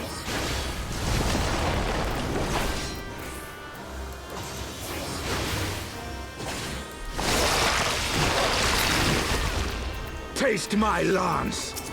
I can't tell if they're healing him or not. I don't know what they're doing. They're doing something though. I mean, it's a mechanic for a reason. I just don't know what he's utilizing those little guys for.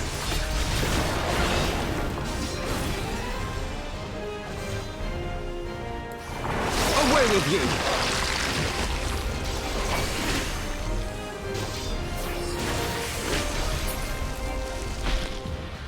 Whew, okay.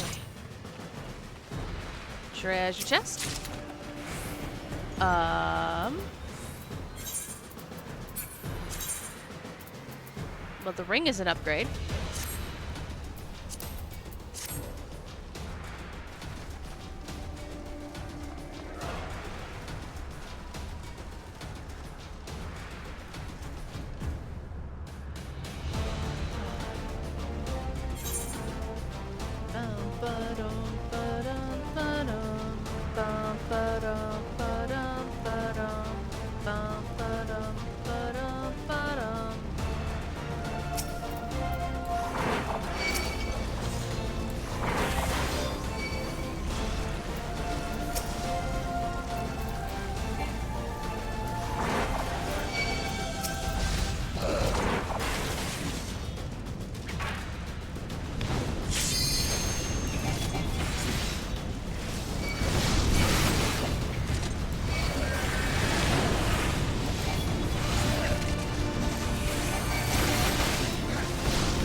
knock me off. I have my pride.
Know your folly.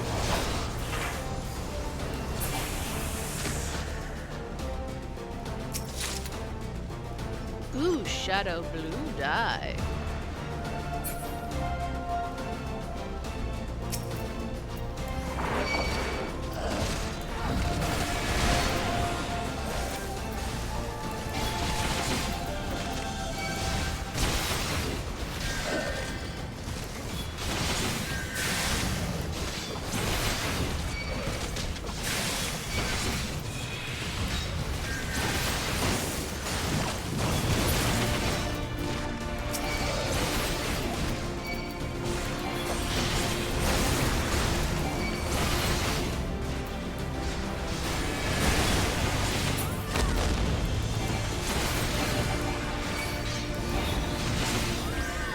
I have my pride.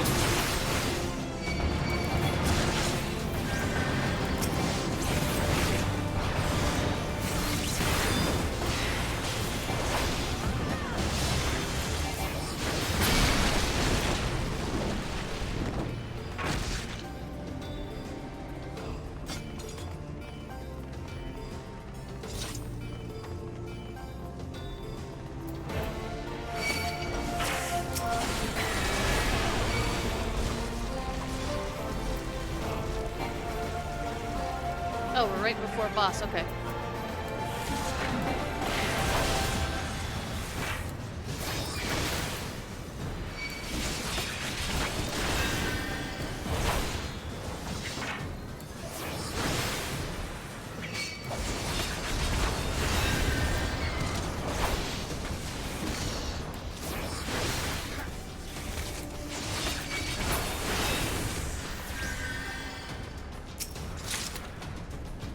Wode's Sky Hunter's Choker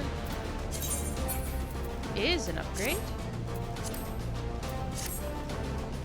Alright, now we're fighting a Carnotaurus T-Rex freak of this nature.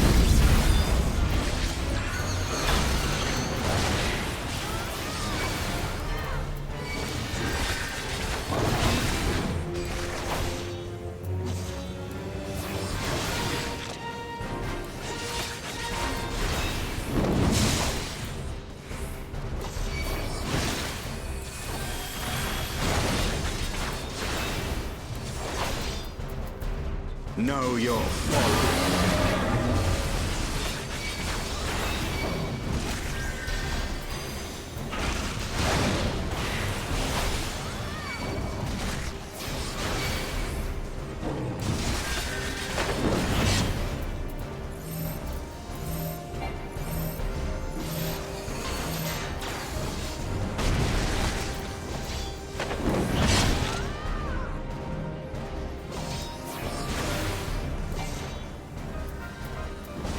Aid me!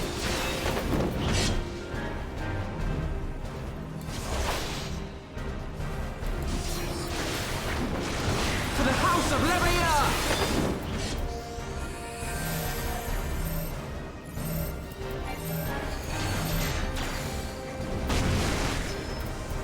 You know, you're not supposed to run away when we've got to stack up on you.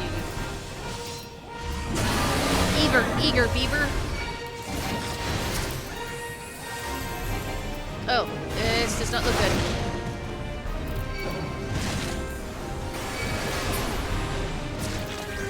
Okay, good.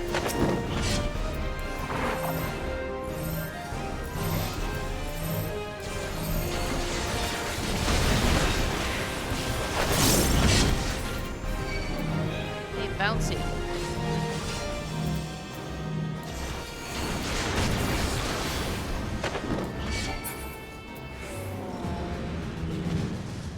Okay, there's my treasure coffer.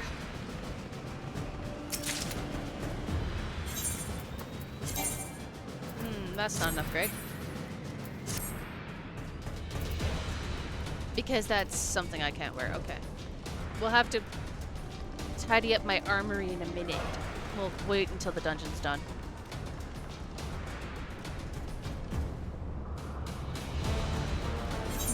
Ba-dum, ba-dum, bum, ba-dum, ba-dum, ba-dum.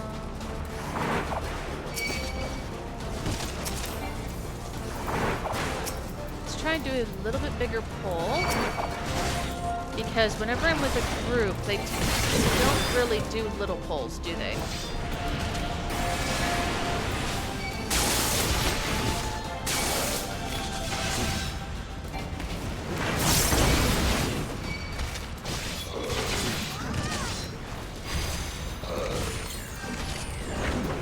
Why am I...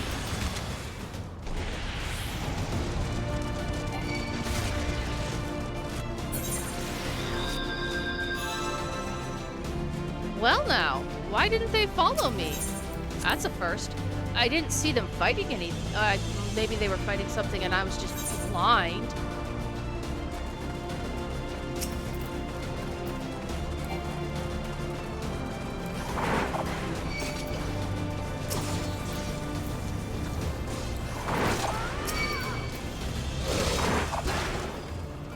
Okay, I've got all three up here. They can get up here just fine, so that wasn't why. Away with you! Your guard is down. Know your folly.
Know your folly.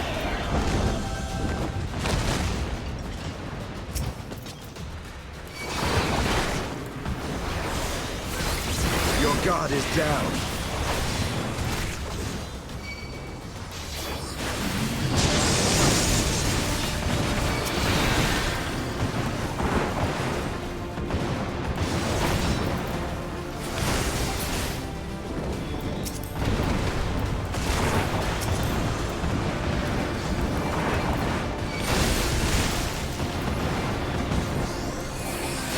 I have my pride.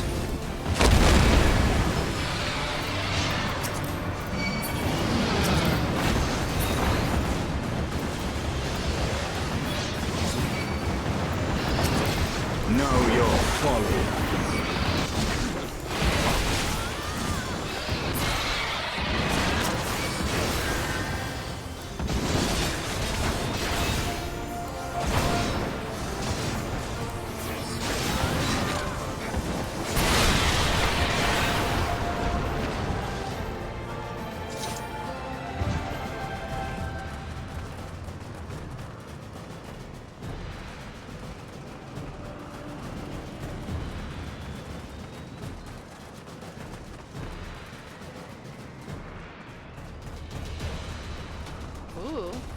treasure chests.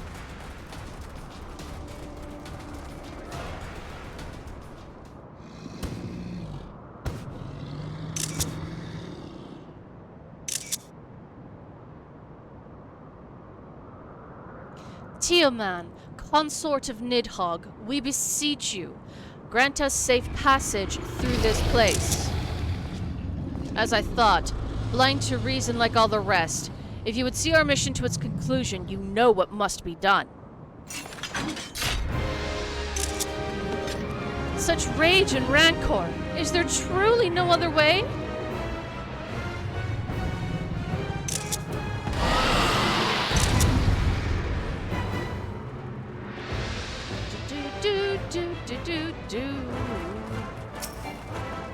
Unable to obtain because I already possess one, and I got some kind of bangle, which is an upgrade.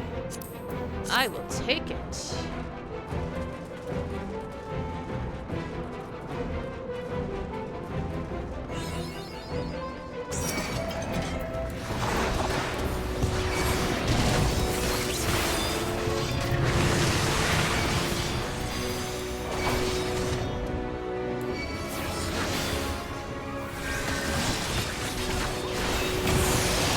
Of Leveilleur!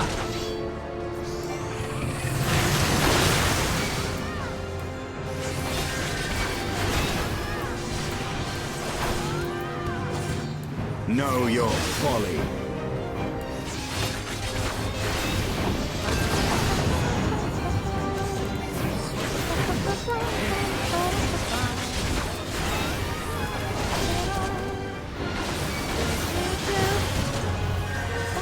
Know your folly.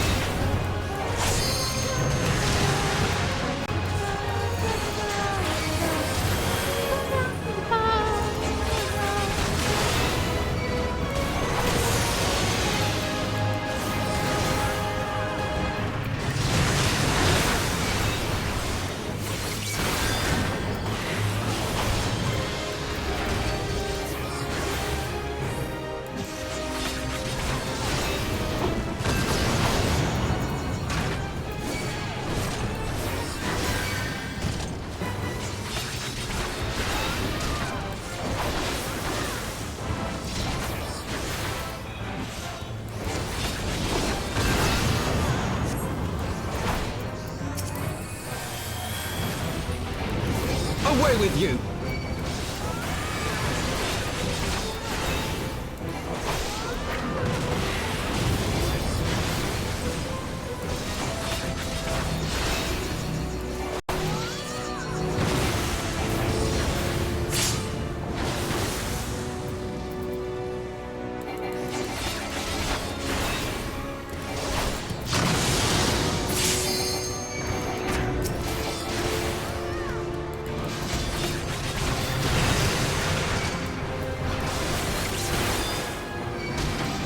I will end your struggles! Yeah, that might do it.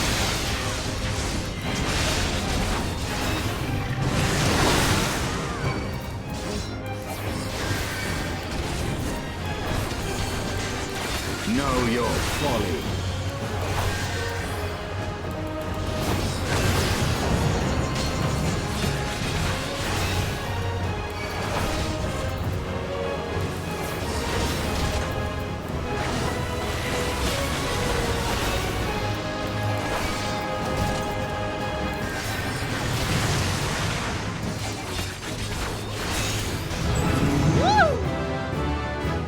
I even got the killing blow.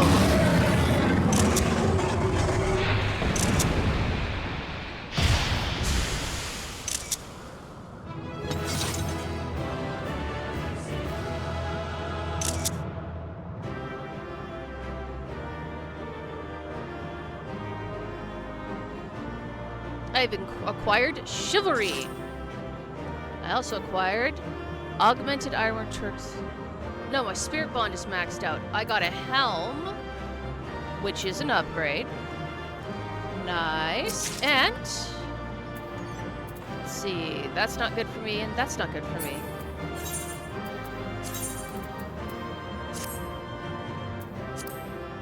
I do have have helm turned on. Yes, I do.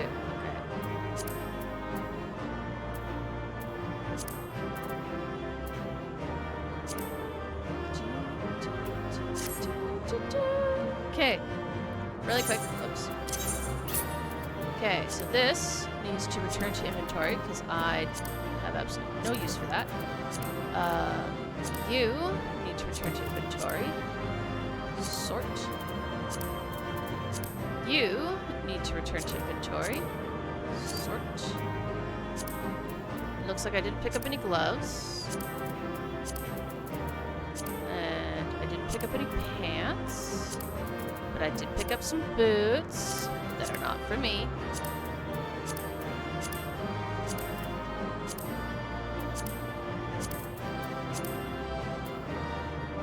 Let's see. All classes, strength, direct. Yeah, no, that is...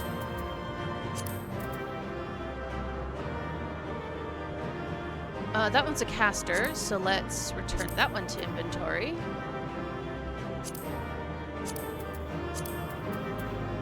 Right, that one's for marauders. That's why I keep holding on to it.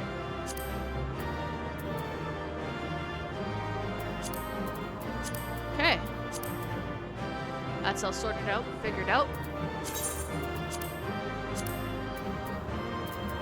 All right.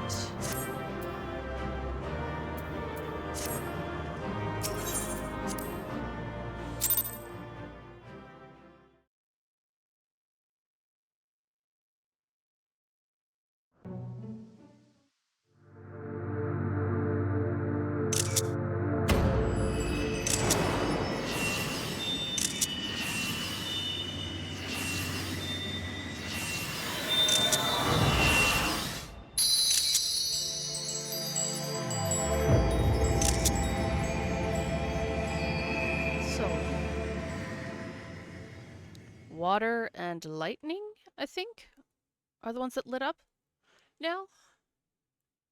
No, lightning's purple. I think that one must be fire then. Dahala?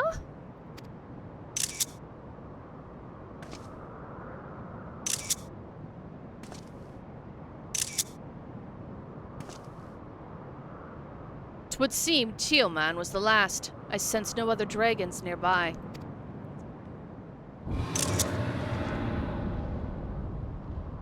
I heard that. What is happening?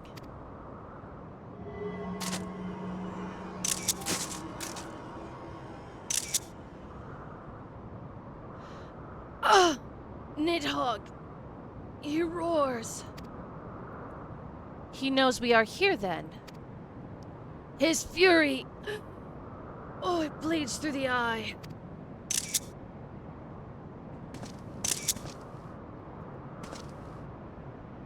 Fear not, I am yet my own master.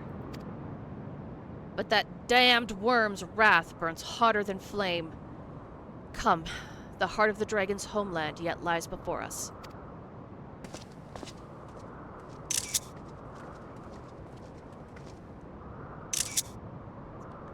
Thus do we add another link to the chain of vengeance. Oh, Saint Shiva, when will it end?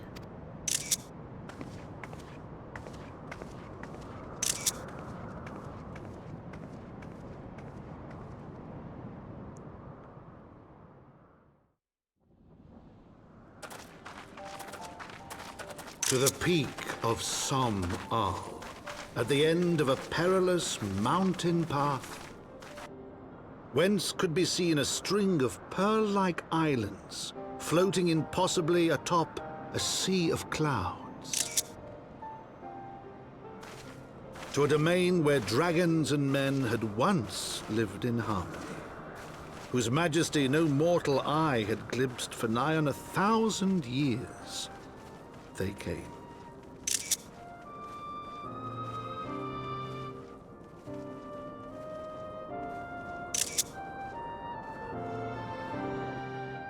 The view's very nice. Alright, we are in a whole new zone.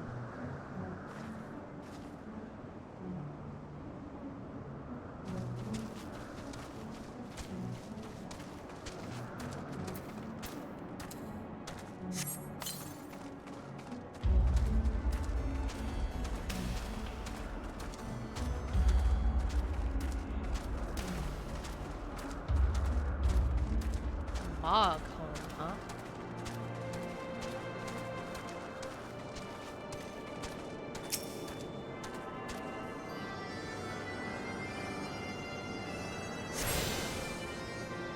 That'll be very useful to attune to. Because I don't want to have to go through that dungeon again just to get here. We have reached it at last. The peak of Som Al. 'Tis said to be the highest mountain in all of Eorzea, you know.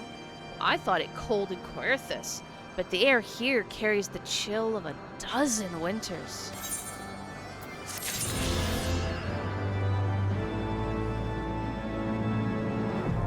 The Dravanian Forelands Aether Current attunement complete. I've left the zone, but I can now fly there.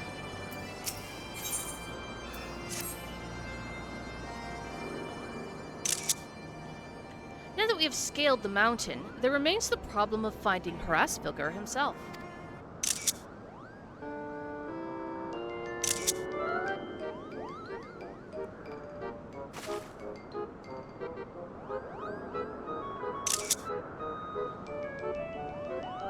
What manner of creature is that?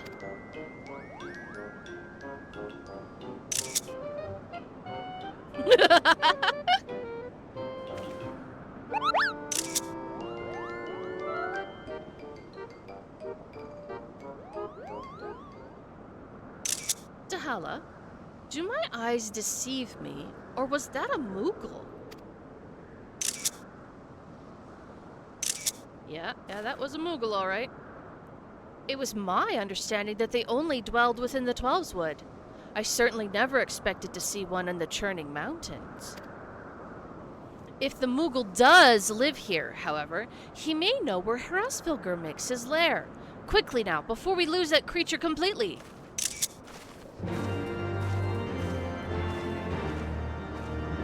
They're just chill walking while he runs. Okay, I thought I saw, yep, over here, another one of them summoning stones.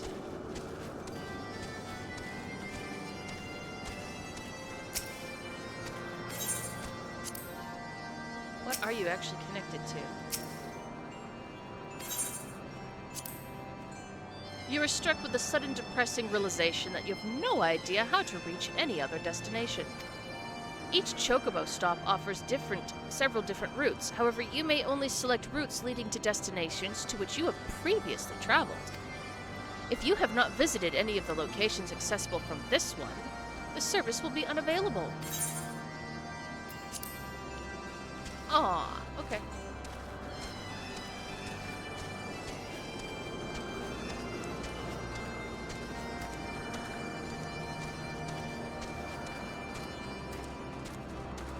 Oh, I have another paladin quest.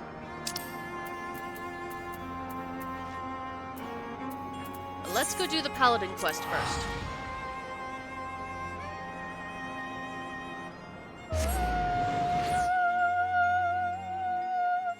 I don't think that was quite the range.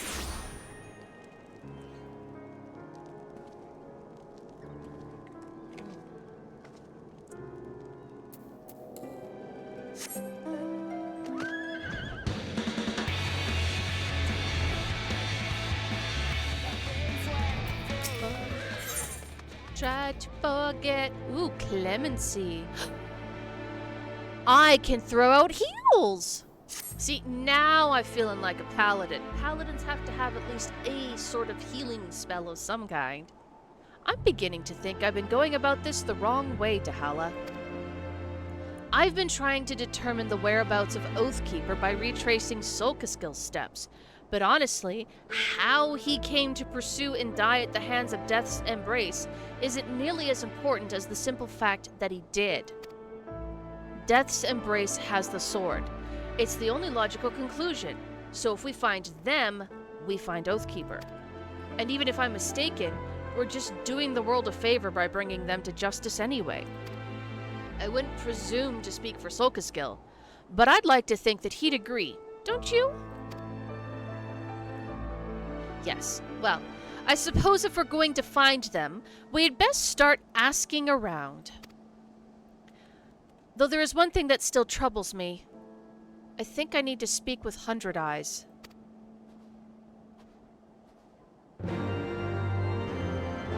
Who's 100 Eyes? I don't remember 100 Eyes. Oh! 100 Eyes was the guy that buried Silkaskill when he found his body. Right.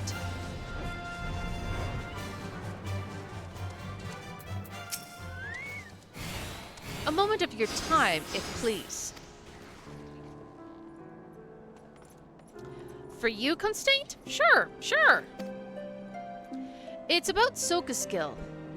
He never told me, but how exactly did he die?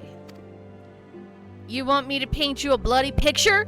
He was murdered! I found him, and I buried him. That's all you need to know. It's just that the other day I could have sworn that Forgive me. I don't know what I was thinking.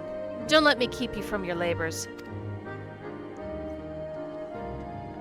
I think 100 Eyes is one of them bad guys. Let us resume our hunt for Death's Embrace.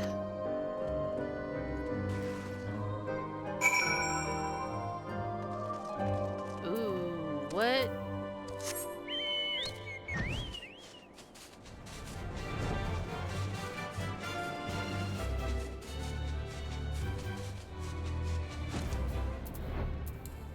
There's got to be some sort of suspicion in his mind. Death's Embrace? Those bandits who used to raid caravans bound for Tailfeather? No one's seen neither hide nor hair of them recently. Why do you ask? Uldans, eh? Maybe they ran back to a warmer climate. Never understood Southrons myself. Queer folk, prone to inexplicable and irrational behavior. Like those buffoons who attempted to seize the Proctor of all things. Oh, Protector of all things. Apparently, they snuck aboard some of the airships ferrying supplies to Camp Cloudtop. Of course, the knights drove them off. Last I heard, they fled into the wild, screaming, "Thal's balls this and Swivin Horsons that!" Are you thinking what I'm thinking, Dahala? Admittedly, we've no reason to believe these men are the ones we seek, but we've been blessed with serendipity before. There's no harm in investigating, at least.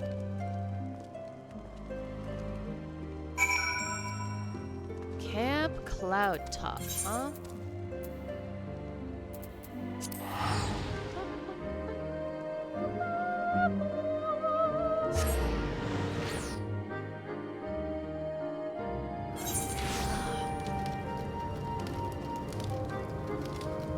Alright, so here I can't fly. Can I?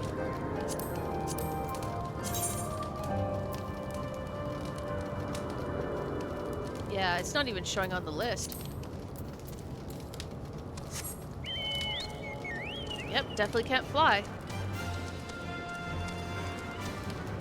I haven't found a single Aether. Oh, that's because it wasn't even unlocked when I was in here before. The Uldans who tried to seize the Protector? I remember them. Baffling, really. Signed their own death warrants with their ill-conceived attack. You can be sure that Haliante won't allow them to leave these isles alive. Death's Embrace, eh? I suppose it's possible they're the bandits you seek. You're welcome to help us hunt them down if you'd like. The boy too, yes? He can join my unit. Given your reputation, I think you're better suited to the van. I won't let you down!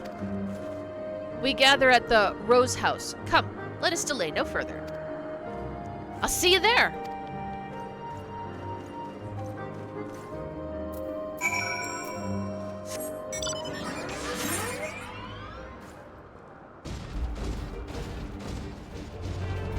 This is definitely a zone you want to be able to fly in. So much unexplored. That would be why I haven't come across any of them Aether Current thingies yet. Also, I think I'm probably going to be going back to this zone soon enough after I talk to Hresvelgir, because we still haven't taken out Bismarck, even though we've seen him and we know he exists. We haven't started a quest chain to take him out. Glad to have you with us, Mr. Silverlight. Would that we could speak at length, but the Uldans are aware of our plans and have already fled to the east. Remember that these are desperate, dangerous men. Advance with caution and wait for reinforcements if necessary. With me!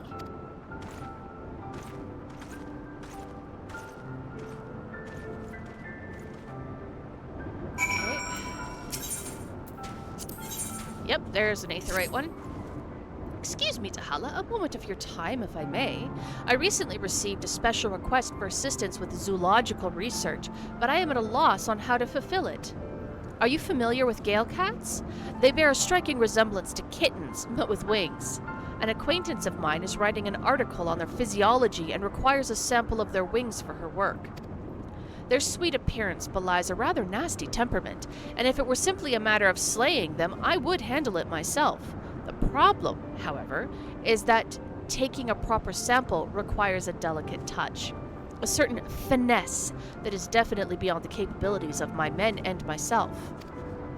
Because they are so fragile, you may not obtain a proper sample from the first you fell, but I have no doubt that a woman of your talents can procure a wing of immaculate quality.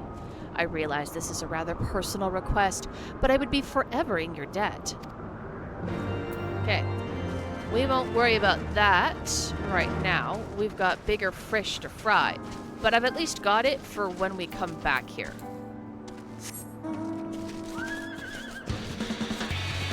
Oh, that's clipped wings. That's all according to plans. We need to go this way.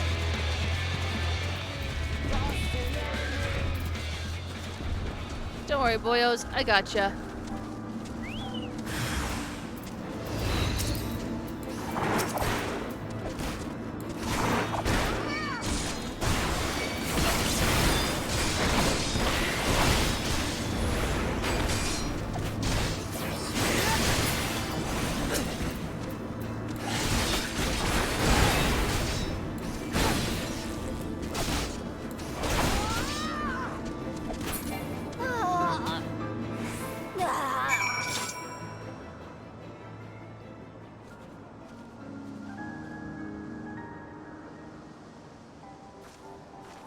Okay, that's where we go next.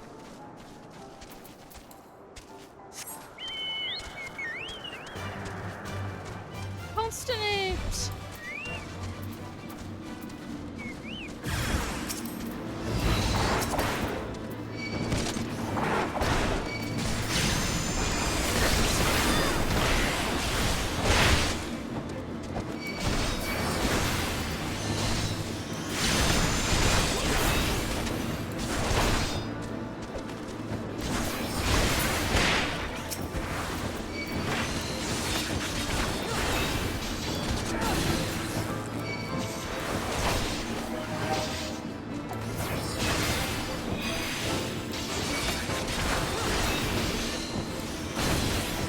No. Bad monster.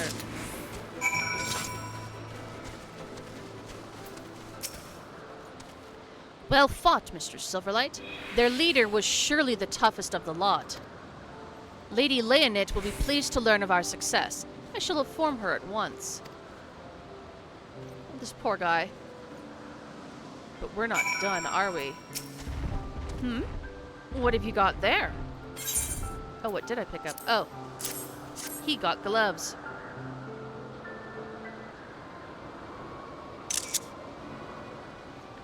Gallant gauntlets. Why would a member of Death's Embrace be carrying these?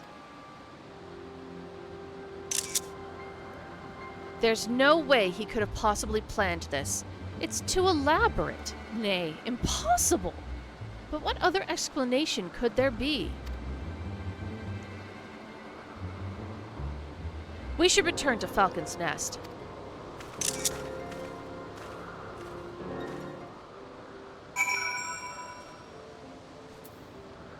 Well, in the last clip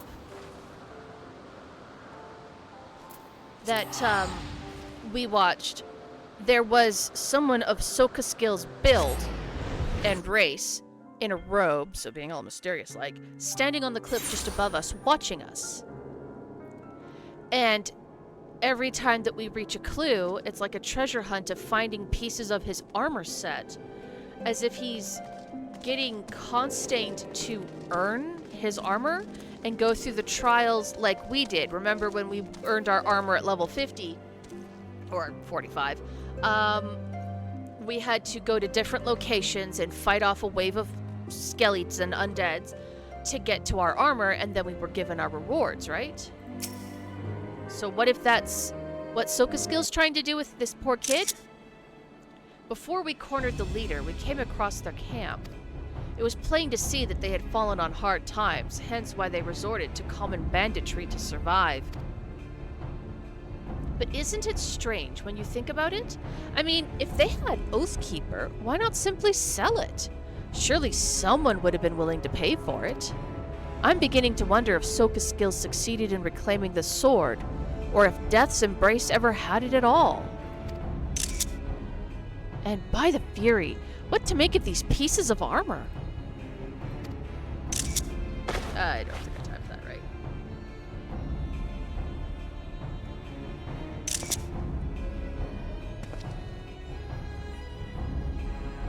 Just as I suspected. It fits perfectly. Whatever remains of Death's Embrace, there may well be staying in hiding for some time, I should think.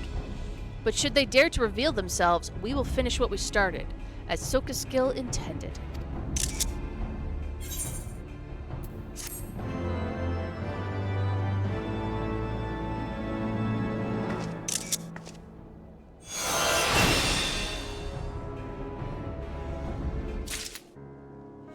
Okay, so clemency will not be on my... Nope, that's not what I intended. That's my fault. I'm sorry. Okay, so clemency can go up here because this is my taunt, my interrupts. We'll throw the heal here. Here's all my defense buffs and all my attacks. Ooh, nice animation too. Okay.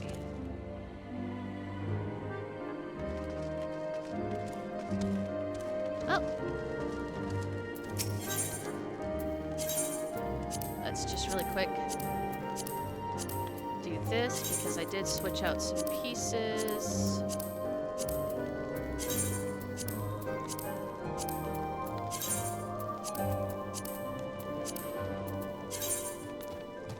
Oh, apparently I had been wearing those ones. Why is that one in my inventory?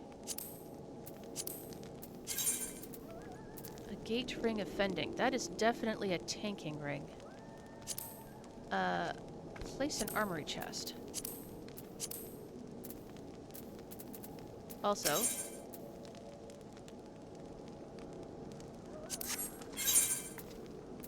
let's... Ooh, 37,000 gil. I had a lot of money just sitting there. Yes, sell it. Yes. Yes. Yes. Yes. Okay, high potions, X potions. Those are not as strong as these. These do 32% of your health. This only does 24% of your health. Oh, but this only does 340 max. This goes up to 1,040 max. I see. I don't need ether. I don't need high ether.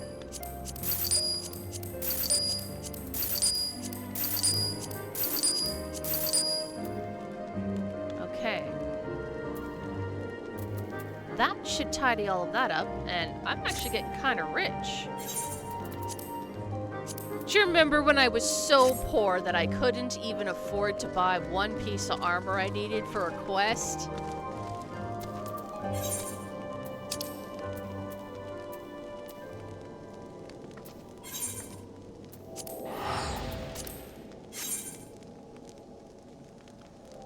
Well, I'm definitely not going to be so poor that I can't afford a single piece of armor for a quest. Okay, if I'm here, I need to be going somewhere over here. Let's reorientate ourselves. There we go.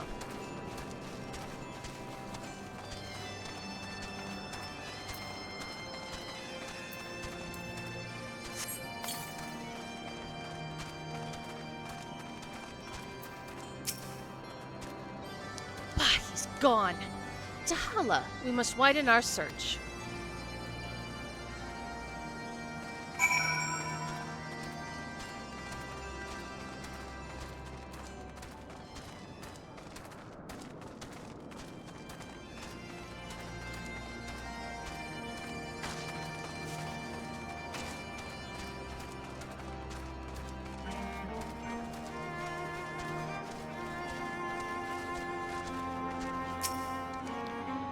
The nearby air appears warped. You sense that concealing magics are at work. Oh, they're all right here, aren't they?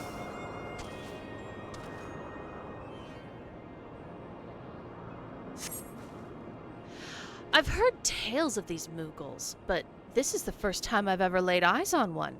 They are rather adorable, aren't they? Yes, absolutely. What? Why do you stare at me so? Can I not find a creature adorable? My heart is not truly made of ice. Aw, Giselle, I didn't mean it like that.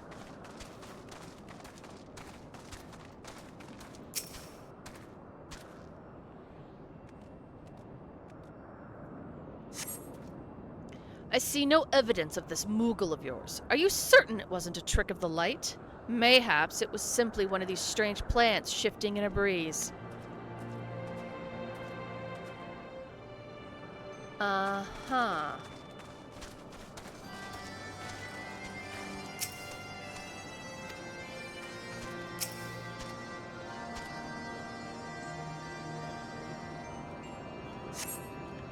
There's no sign of a Mughal in the area.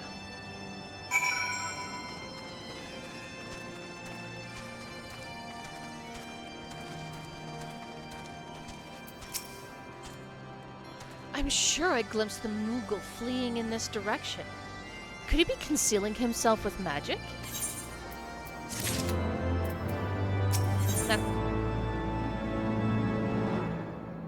Let's see, a new sword, but it might not be an upgrade.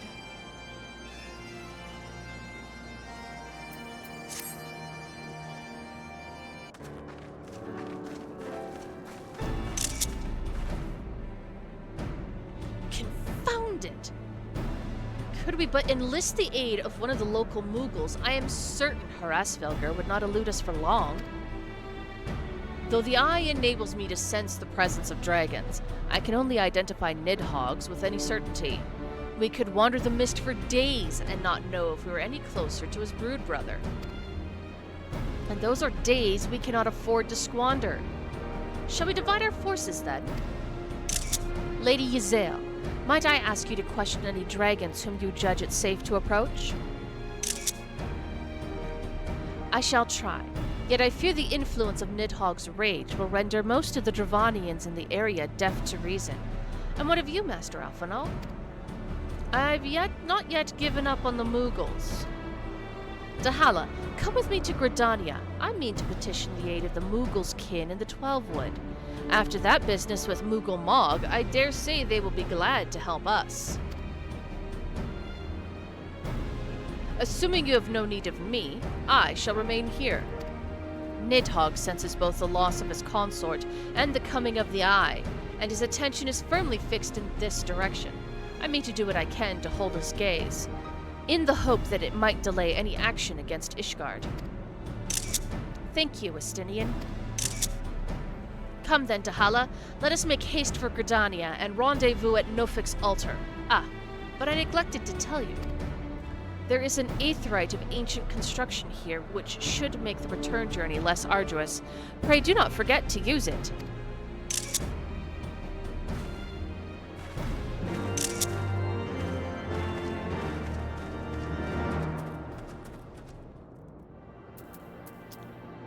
Well, to Gridania we go!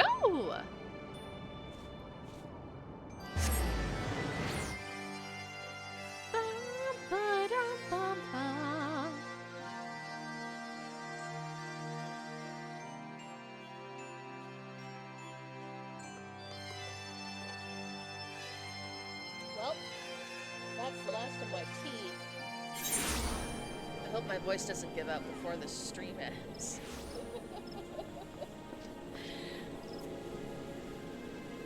Okay.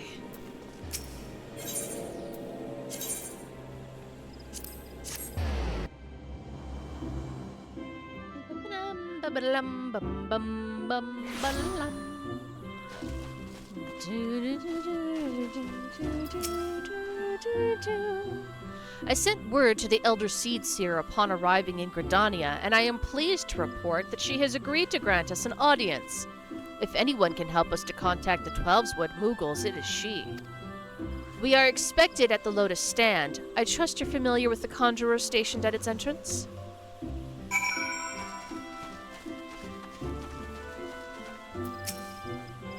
The Elder Seedseer awaits you. Pray follow me.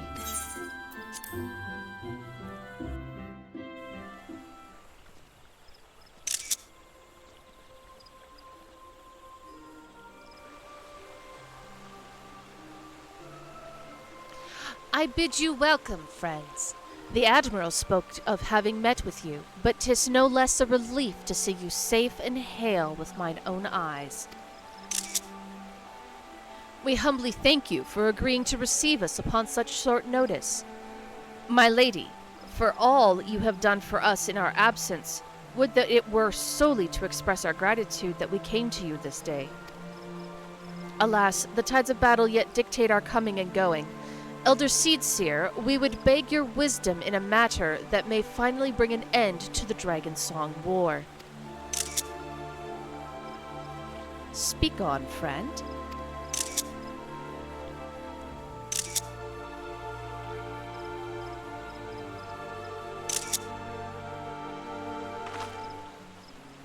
I see. So you seek a means to contact these Moogles of the Churning Mists. Kupopopo! I say, Kupo!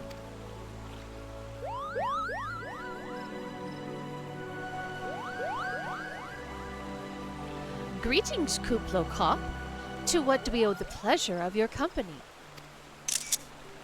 I was struck by the sudden urge to bring you some fruit and I'm jolly glad I did. Tell me more about these Moogles in the sky, Kupo. I will gladly tell you all I know, though it amounts to precious little.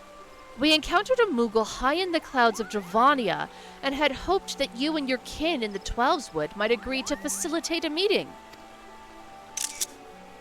Pray correct me if I am mistaken, Kuplo, but there are legends, are there not, which speaks of Moogles who dwelled beyond the clouds? Indeed there are, Kupo!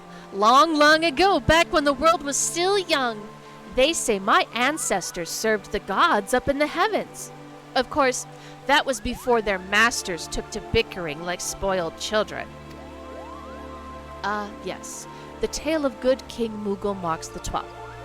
He is revered for holding fast to a rope of miraculous length that his subjects might climb down from the sky and escape to the world below.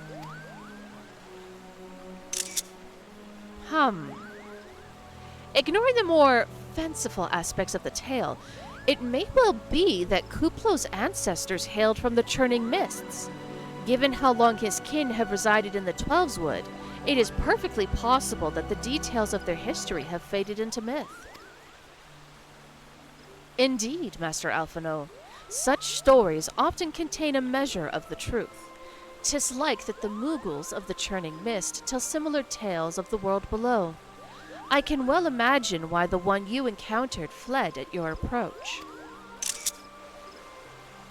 Oh, fleeing second nature to us. We often hide when the larger races come trampling through the forest. Of course, where there's one Moogle, there's bound to be more.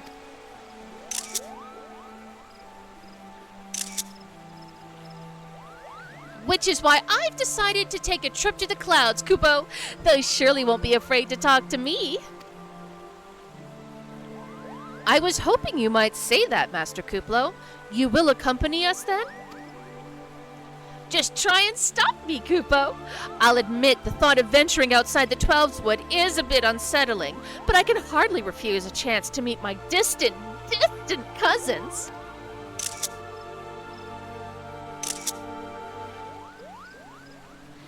If you will have me, I too will accompany you on this venture, and lend my voice to your cause as an ambassador of Gridania.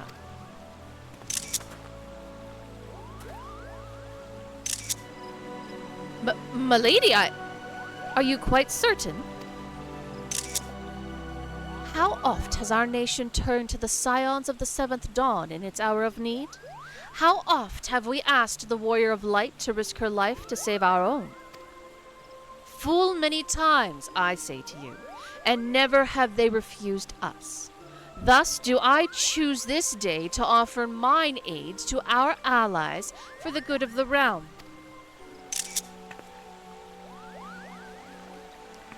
Is this not just?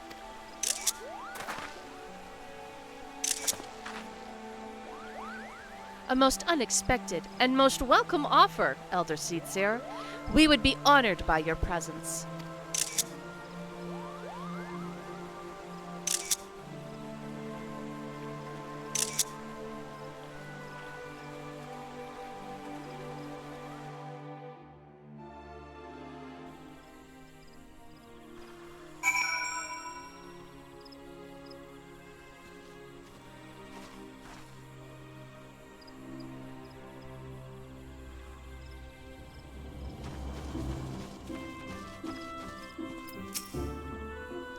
Pray return to the summit and inform our companions of these developments.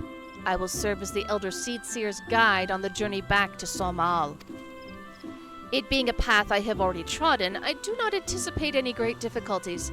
Besides, we shall have the Elder Seedseer's personal guard to escort us. Okay.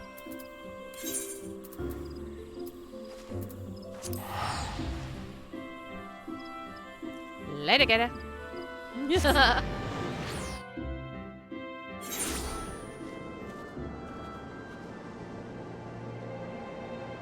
some of them glow pink and some of them glow white.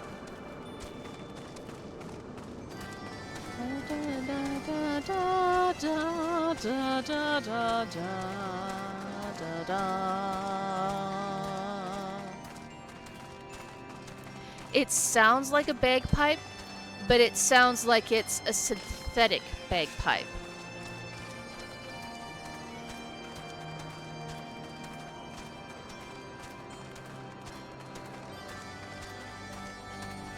Doesn't quite have the proper bagpipe tone. Still sounds good. Well met, Warrior of Light. Nidhogg has not stirred, but he watches us, unblinking. The Sauron's eye is ever watching. Huh? The Elder Seedseer herself answers your call? Then there is naught to do but wait.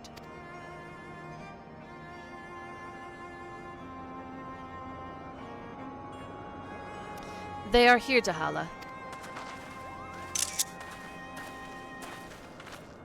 Greetings, my friends.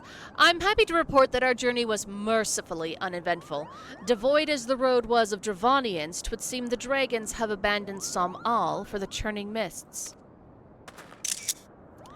Elder Seedseer, may I present to you Sir Estinian, Ishgard's Azure Dragoon. 'Tis an honor to meet you, Sir Estinian. I've heard many tales of your order's extraordinary skill and courage.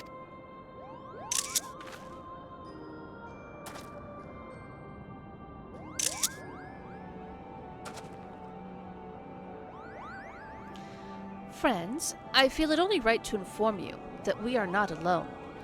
The Mughals are all around us even as we speak, and I should imagine they are more than a little concerned by the horde of strangers that have descended upon their home. Mayhap now would be a good opportune moment to introduce ourselves.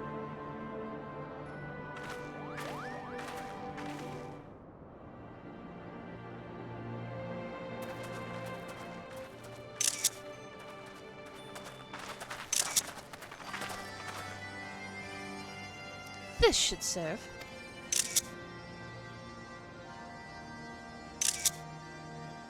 They're hiding, of course. But there are so many of them, Kupo.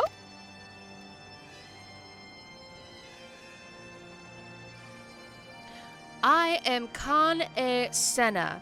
My companions and I have braved the long road from the Twelveswood to share words with you.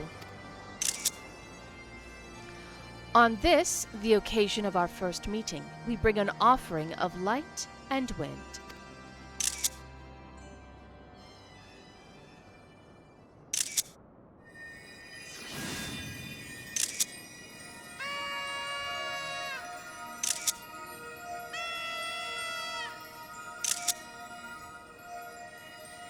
Ooh, such a gentle and pleasing glow, Kupo.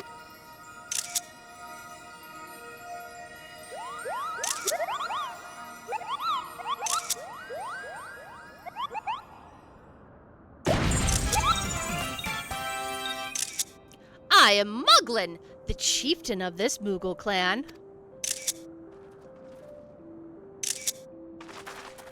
Chieftain Moglin, it is an honor to meet you. Greetings! I am Kuplo Kopp, ambassador of the Twelveswood Moogles. A Moogle from the world below? Your hide is a different hue, but that palm is unmistakable. I might need a moment here, Kupo. My companions were no less surprised to learn of your existence here amongst the clouds. I hope they did not startle you overmuch in their eagerness to make your acquaintance. Full well can I imagine your wariness. I am told that men have not walked here a nigh on 1,000 winters. Mayhap you will forgive them their forwardness when I unfold to you the grave matter which first brought them into your midst. My companions crave an audience with the great worm Hrasvelgr, that they might negotiate an end to the war twixt man and dragon. An end to the war, you say? I trust you can, Senna. The light of peace shines brightly within your soul. That's got to be the nicest thing anybody could say about somebody else. But I'm afraid at the same time... Oh, nope, never mind. Hold on, let me try to reread that. My eyes just went wonky. But I'm afraid the same cannot be said of your friends. To be plain, we did not hide ourselves because they were the first of your kind to be seen here in 1,000 years. Well, not only because of that. We hid because we smelled dragon blood. These skies are home to many, many dragons. While some crave peace, such as Hrasvelgr, many others crave the opposite, such as Nidhogg. Suffice to say, we are worried that the presence of your blood-splattered warrior friend will attract the attention of the nastier kind and invite destruction into our happy home.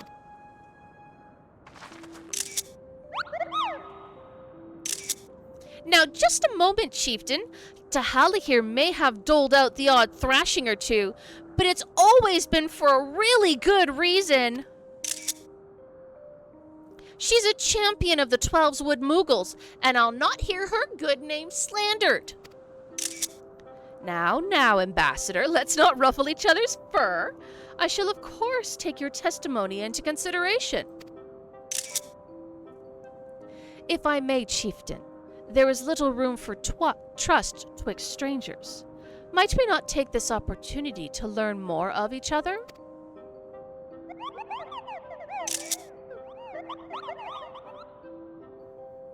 An excellent suggestion, Kupo. In the interest of fostering friendship and keeping an eye on you, I extend to you the hospitality of Mogholm. Prove yourselves worthy of our assistance, and it will be yours. I shall be watching, Kupo.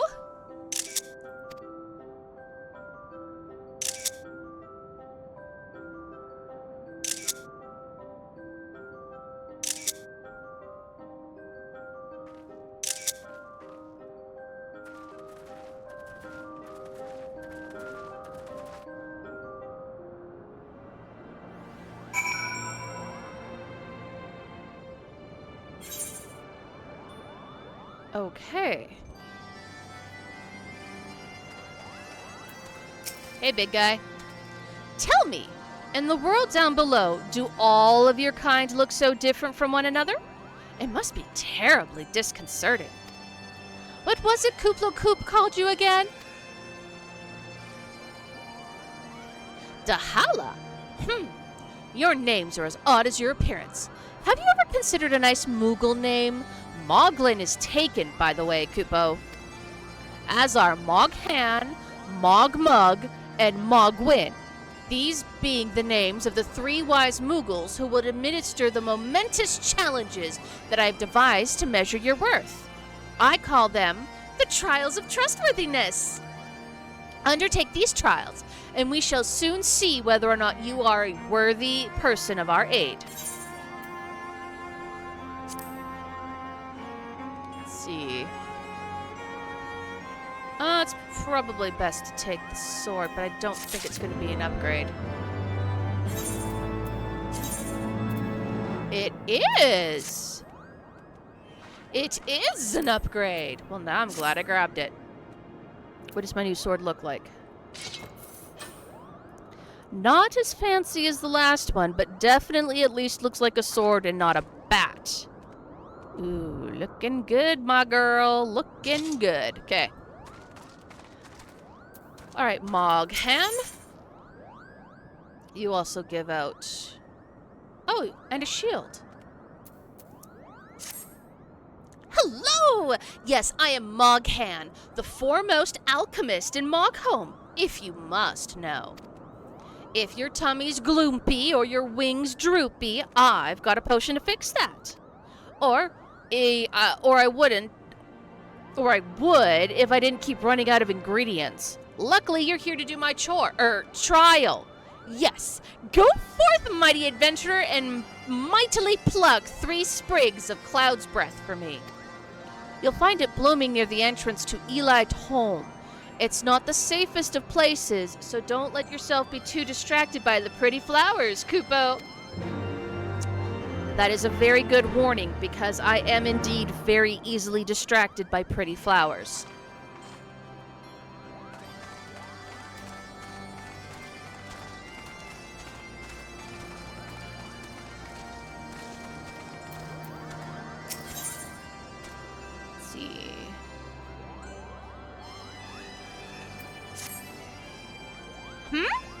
Yes, you have the pleasure of speaking with Mogmug. I know. I am the fluffiest, most enchanting creature you've ever laid eyes upon, Kupo.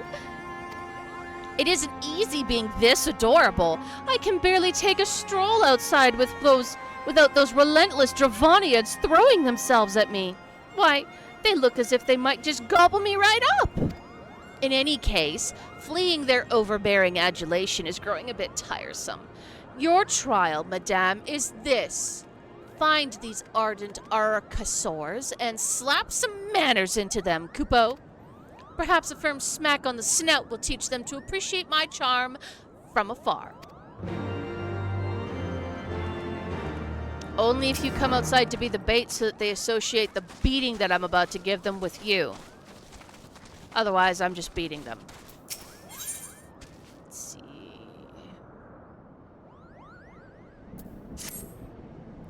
Mogwin's the name, and art is my game. When it comes to painting, there are none in Mogholm who can match my talent with a brush, Kupo.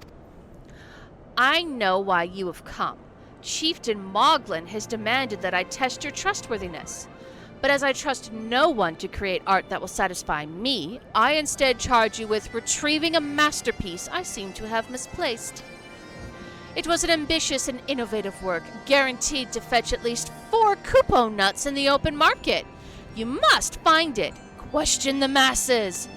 Surely a pebble painted with such vibrant color and unmistakable panache cannot have escaped the notice of every single Moogle in Mogholm.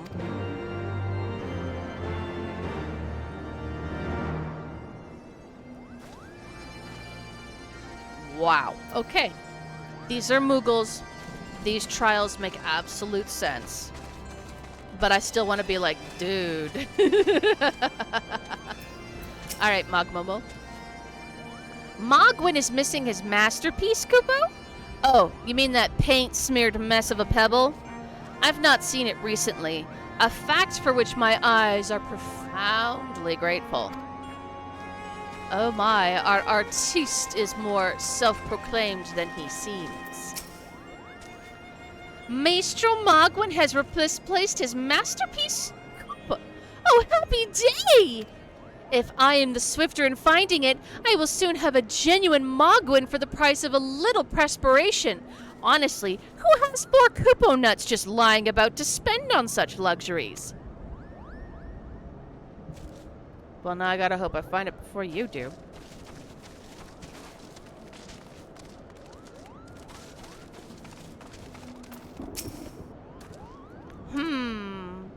I don't know much about his stone, but I do know Mogwin's been creeping out the back way to Sawmal's summit from time to time. Maybe he left it up there.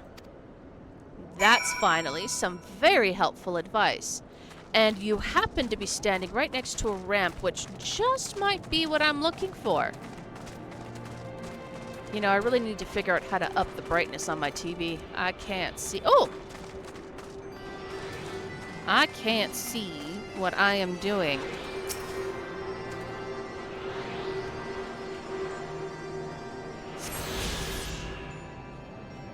So, really quick. System? Graphics? Or is it here? Display. Scales the UI. Ah. Nope, that's how it's supposed to be. X is invisible.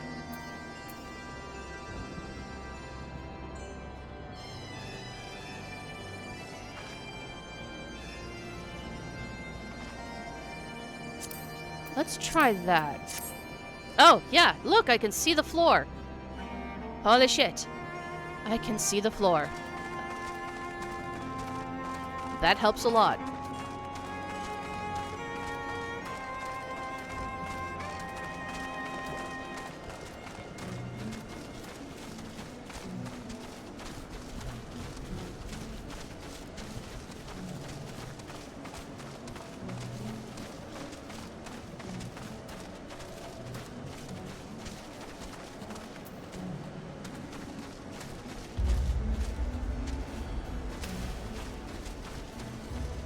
Okay, so no, I don't go up.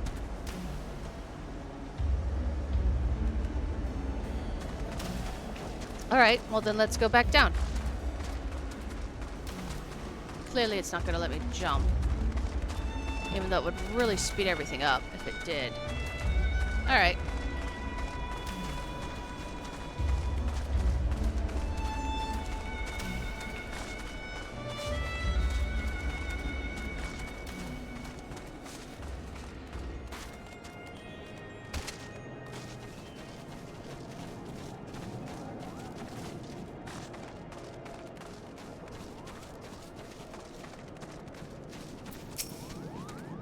Well, what did you find out, Kupo? Yes, now that you mention it, I do seem to recall leaving my pebble out in the sun to dry. Ahem! The second part of your trial commences. Go, adventurer, and retrieve my masterpiece before some art-starved admirer swipes the stone for himself. There we go. Oh yes, it is so much easier to see stuff now. Let's see. That would not be the path I took. That is also not the path I took.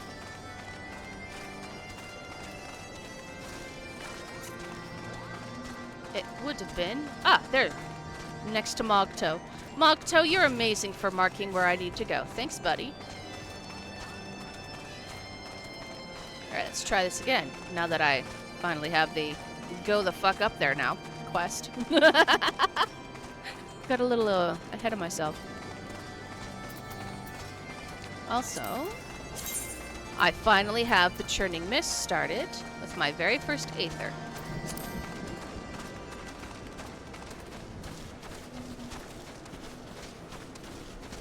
Okay.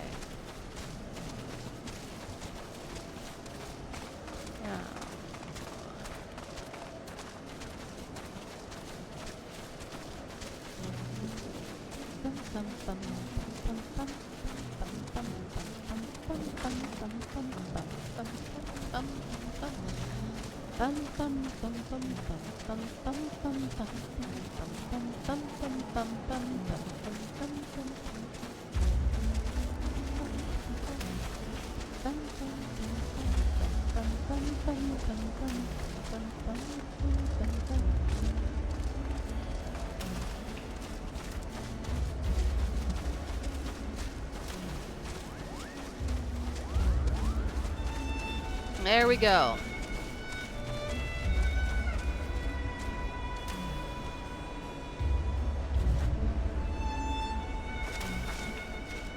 There's nothing there. I was hoping to at least get a look at this painted stone. Okay, so that's one quest taken care of. Alright. Oh god, this is a place where you really need flying to be able to traverse places. Okay.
There. Alright, now. 2 more of these flowers.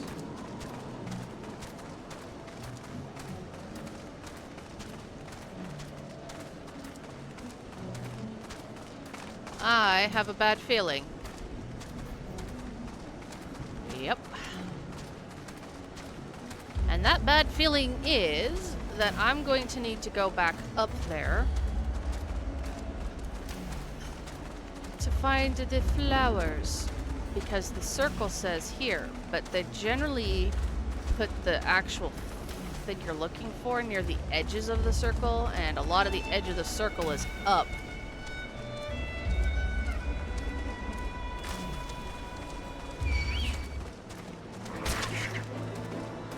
And I have not seen any more sparkles down here near the center or edges of the circle, so that means they're up there. That's a pain in my behind, if I ever had one. Yep. Alright, somehow I've got to get up there. Okay.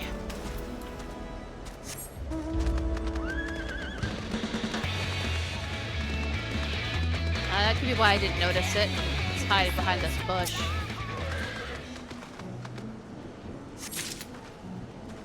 Okay.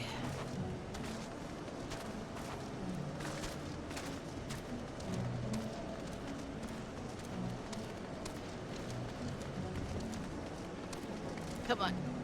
Come on. Let my wall walking days from WoW help me. Let me up. Let me up. Let me up.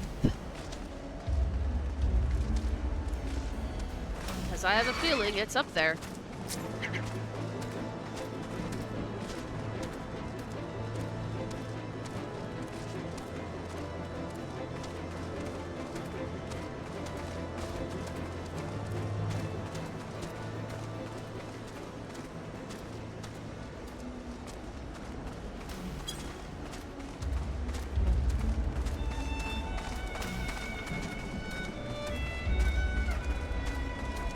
But I have no idea how in the world to get up to that one.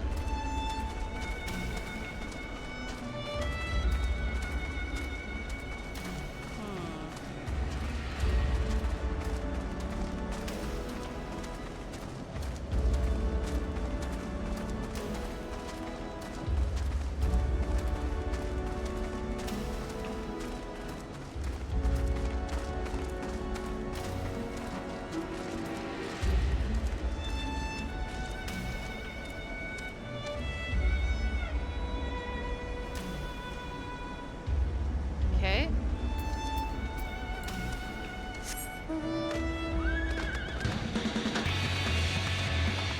See, I told you it was up here. I knew it. I was like, there's no way that it's not going to be something absolutely horrifically awful like that just to find that last one. Can you imagine how many people have probably been stuck running around in goddamn circles for hours trying to find this third one? I'm just paranoid at this point of times where I've been like, everything seems pretty freaking obvious, but it sure as hell ain't, because I ain't getting the right answer. Alright.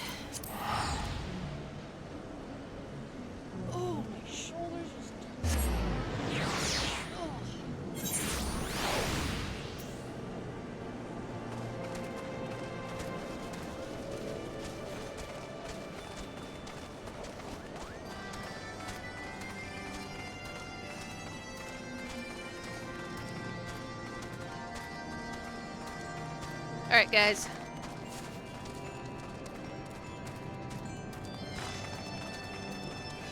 What's Stinian got to say? Fury, take these ridiculous flying rodents. Oh, he's annoyed. Do you have it, Kupo? Is my masterpiece safe?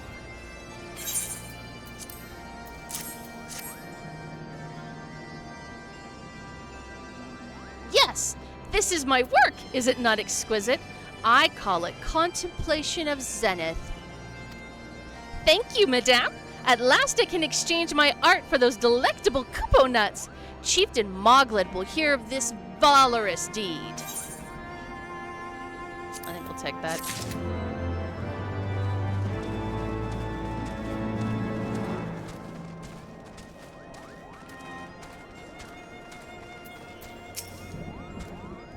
You were able to humble my Dravanian devotees? Wonderful! You're as capable as I am captivating, Kupo!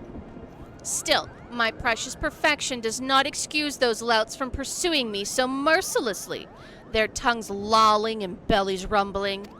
The Dravanians and their ilk have much to learn about acceptable acts of admiration. Okay.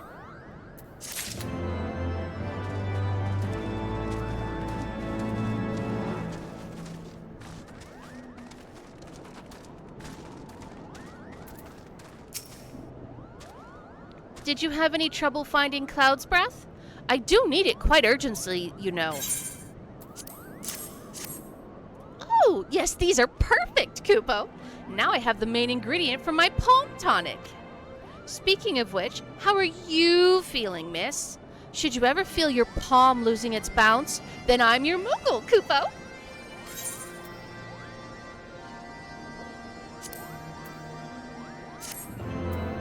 You have completed the trials of trustworthiness. Return to Chieftain Moglin and await his judgment.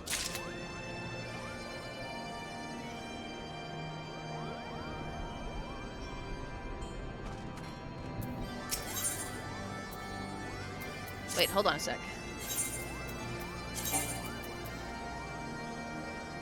What? It's not a... It was saying it was an upgrade, though.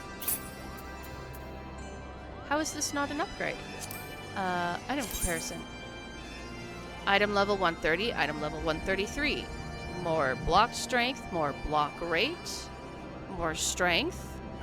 I lose direct hit, but I still keep, I gain vitality and tenacity and gain determination instead of direct hit. Is direct hit that much more important and better than determination? because I'd rather be wearing this one.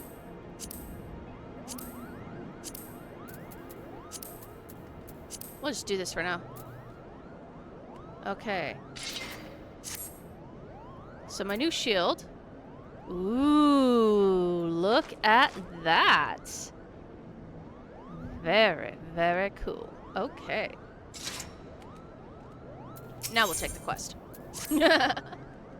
Now that I'm done distracting myself. Dahala, if that is what you insist on calling yourself.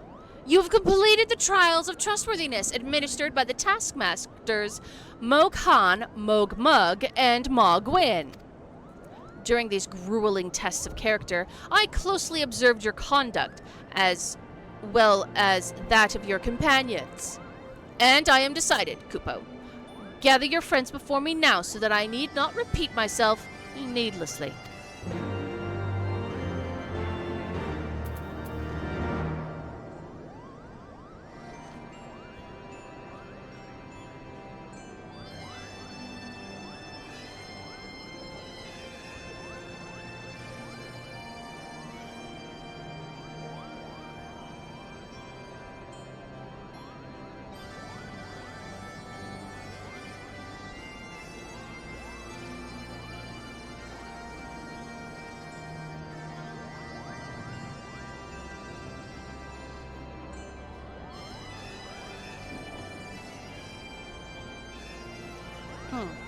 All right.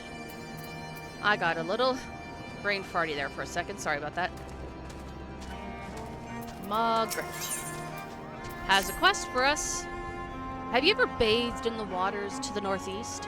Of course not, because a gang of burly Hropkins have been attacking any who goes near them, Kupo. If you're kind enough to slay a few, that might scare them away, giving me time for a dip in the waters. Fair enough. Are these trials over then? My task has been little more than household chores. If our hosts select to not grant their aid after working us like a pack chocobo, I shall demand compensation in Kupo nuts out of principle. But I hope it will not come to that. Let us hear the chieftain's verdict, shall we? Well, now I know why Estinian's pissed off if they were made to do just simple house chores. Mind you, basically all I did was simple house chores as well. Found a missing rock. How go your trials, Warrior of Light? I myself have been sent on a number of expeditions to chastise the local dragon population. Did not their chieftain wish to avoid inflaming the Dravanians? Such contradictions aside, our host seemed entranced by the height of my leap. They compared me to Mog, a lance-wielding Mughal warrior of Eld, who also favored such attacks. 'Twas meant as a compliment, I expect, but I doubt these furry lumps could outleap a Karuki lamb, much less a dragoon. Conclude your business here swiftly, Dahala. I like not this place. Someone's pride is a little rankled, don't you think?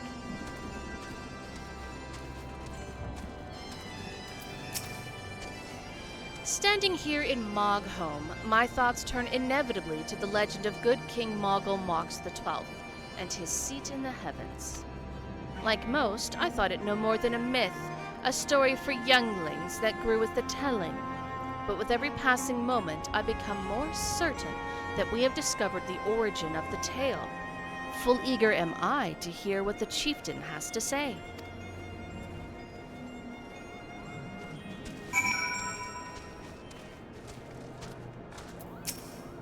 What sorcery is this? That my heart should stir at a mere fluffiness. Well, someone's entranced. Dahala, I was... No matter. What is it? Chieftain Moglin has made his decision? Well, let us not keep him waiting then.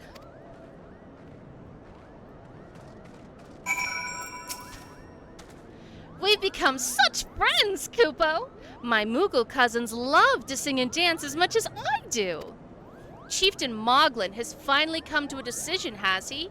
Well, I suppose I'd better flood on over there and see him then.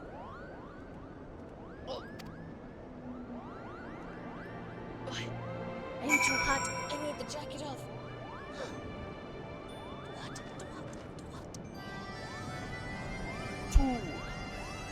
Too hot. Too hot, miss.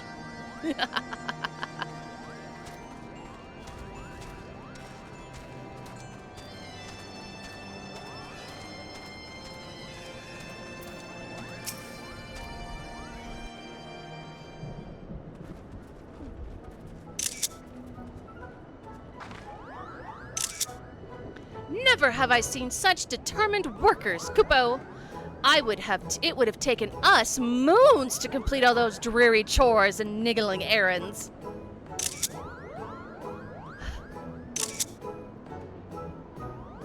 And have our labors proven the purity of our intentions, chieftain? Without a doubt! In fact, there was never really all that much doubt to begin with. You were, after all, already friends with a fellow Moogle. But you see, before any meeting with Hrasvelgr could take place, certain preparations needed to be made. And what better way to help you pass the time than by having you perform all the tiresome tasks that no one ever wants to do, Kupo?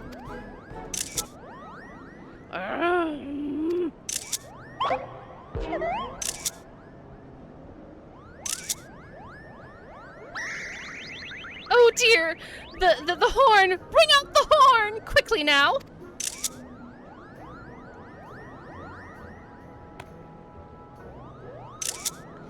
We blow on this wondrous instrument whenever we wish to speak with the great worm, Kupo. We haven't perhaps been treating it with the care it deserves of late, and I think Moghan may have sat on it, so we needed some time for cleaning and polishing and straightening. No lasting harm done, though. Now you need simply head to Zenith, the worm's dwelling to the west, and give the horn a good toot. We are in your debt, chieftain. Thank you for your noble gift. We shall finally have a chance to plead our case to Hrasvelgr.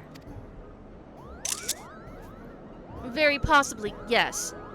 But I wouldn't get my hopes too high, Kupo. The old worm isn't terribly fond of,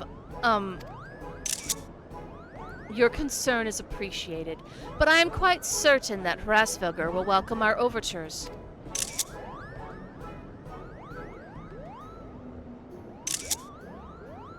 Should we ever arrive at his lair? Come, we have squandered enough time already.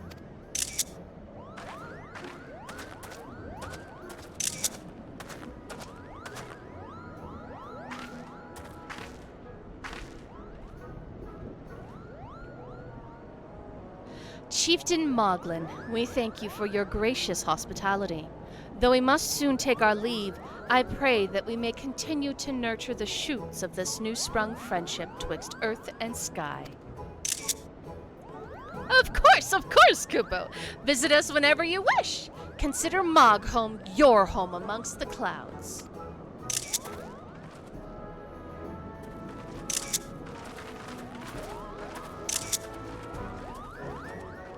So cute.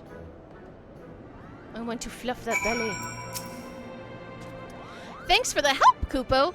I doubt I would ever have found time for all those rotten chores. It wasn't my idea. If the chieftain had spent a little less time sitting about and a little more time chieftaining, things would never have gotten so messy in the first place. And he was the one who sat on the horn, by the way. But now all the errands are done and the horn is fixed. So, all's well that ends well, right, Kupo?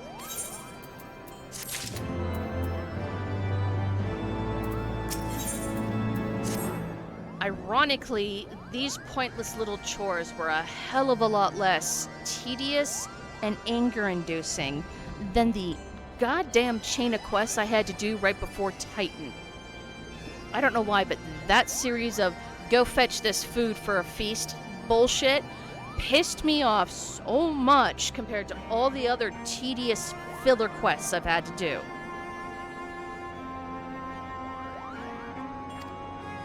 I'll be waiting outside, stretching my wings. Let me know when you're ready to depart. I think I might have missed one. I think I might have clicked and I hadn't actually read it. I apologize. Alright, gang.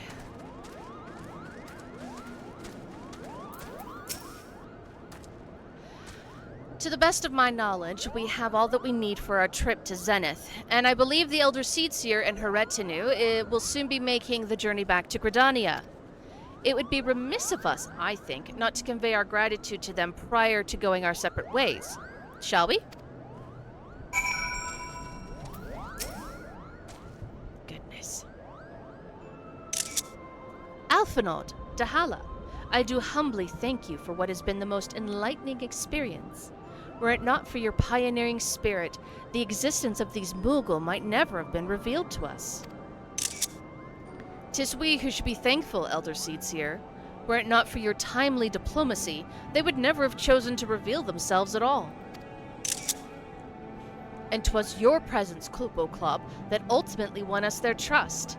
It must have taken great courage to leave the sanctuary of the Twelveswood, and we are exceedingly glad that you did.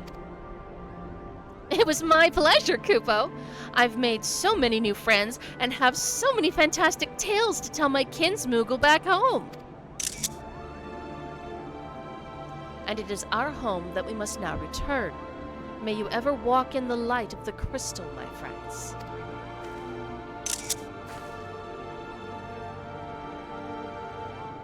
Safe journey, Elder Seedseer. We must, too, be on our way. Hrasfilgar awaits.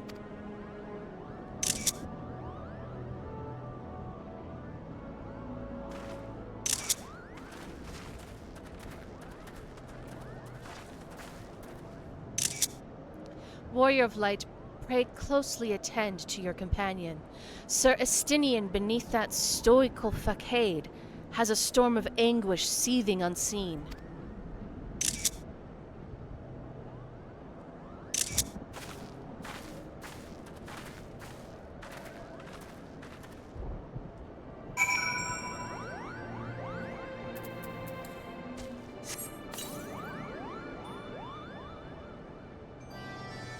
Okay.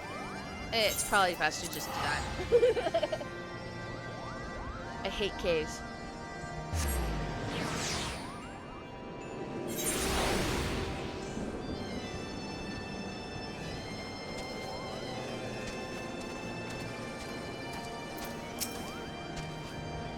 Have you said your goodbyes and dabbed away all your tears, Kupo? Then we are indeed ready to go. Ooh, there we go. As Chieftain Moglin already explained, the shiny instrument we gave you is the best means of grabbing Hrasfilgar's attention.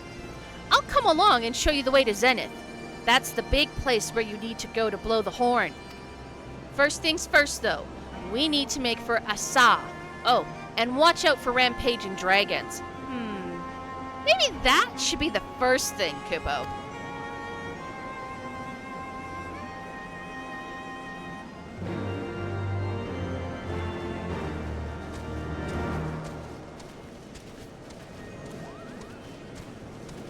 Hey, Mogsy, you got a quest for me, baby? Yes, you do.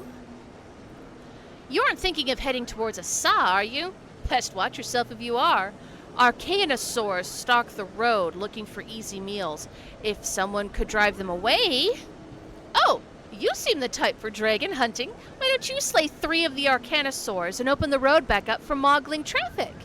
Once the deed is done, let Mogmont in Asa know. Sure thing, babe. Okay. We are going this way.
Hasn't leveled up yet. Almost there, though. We're getting some good progress.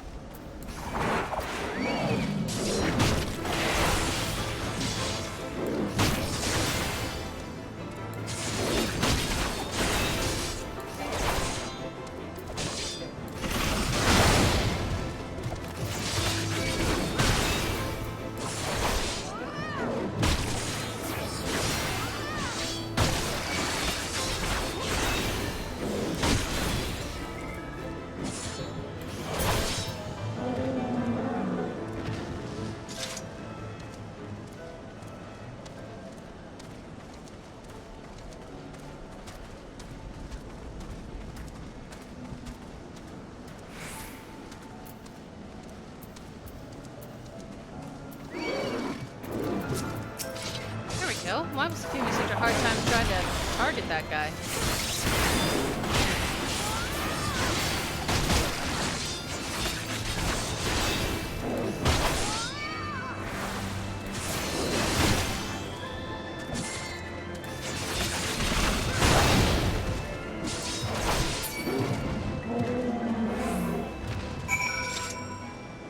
Okay, that's all taken care of.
Is that someone from below? How did you get past the archaeosaurs infesting on the road? What? Mogsy asked you to slay them for him? It's just like him to depend on the kindness of strangers. We've barely been able to venture outside of Asa for fear of being attacked. Now thanks to you, the roads are just a little safer, Koopa.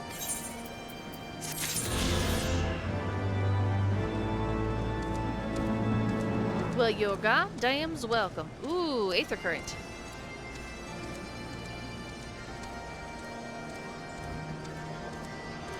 Perfect timing, my headphones are about to die too.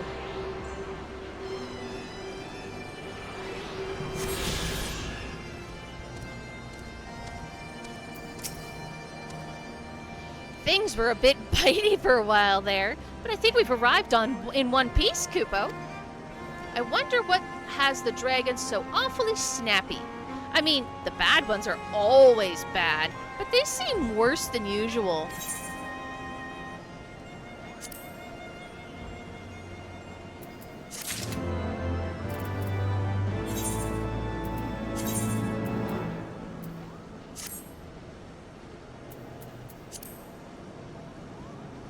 Ooh, look at that cool armor.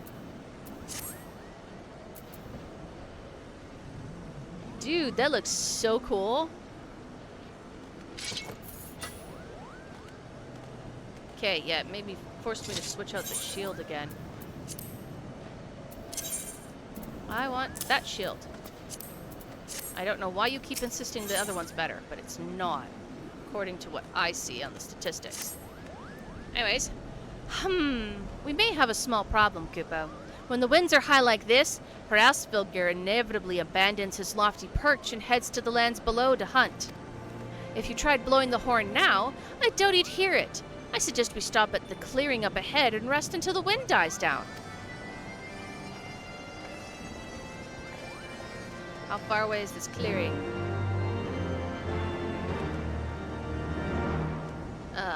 far enough away that I should definitely just stop it here. All right, Mr. Merchant. I'm gonna wait here with you. Okay, so that ends our stream for today. I had a load of fun with you guys and with Dahala. And I hope to see you next Tuesday. Have a great week until then. Bye-bye.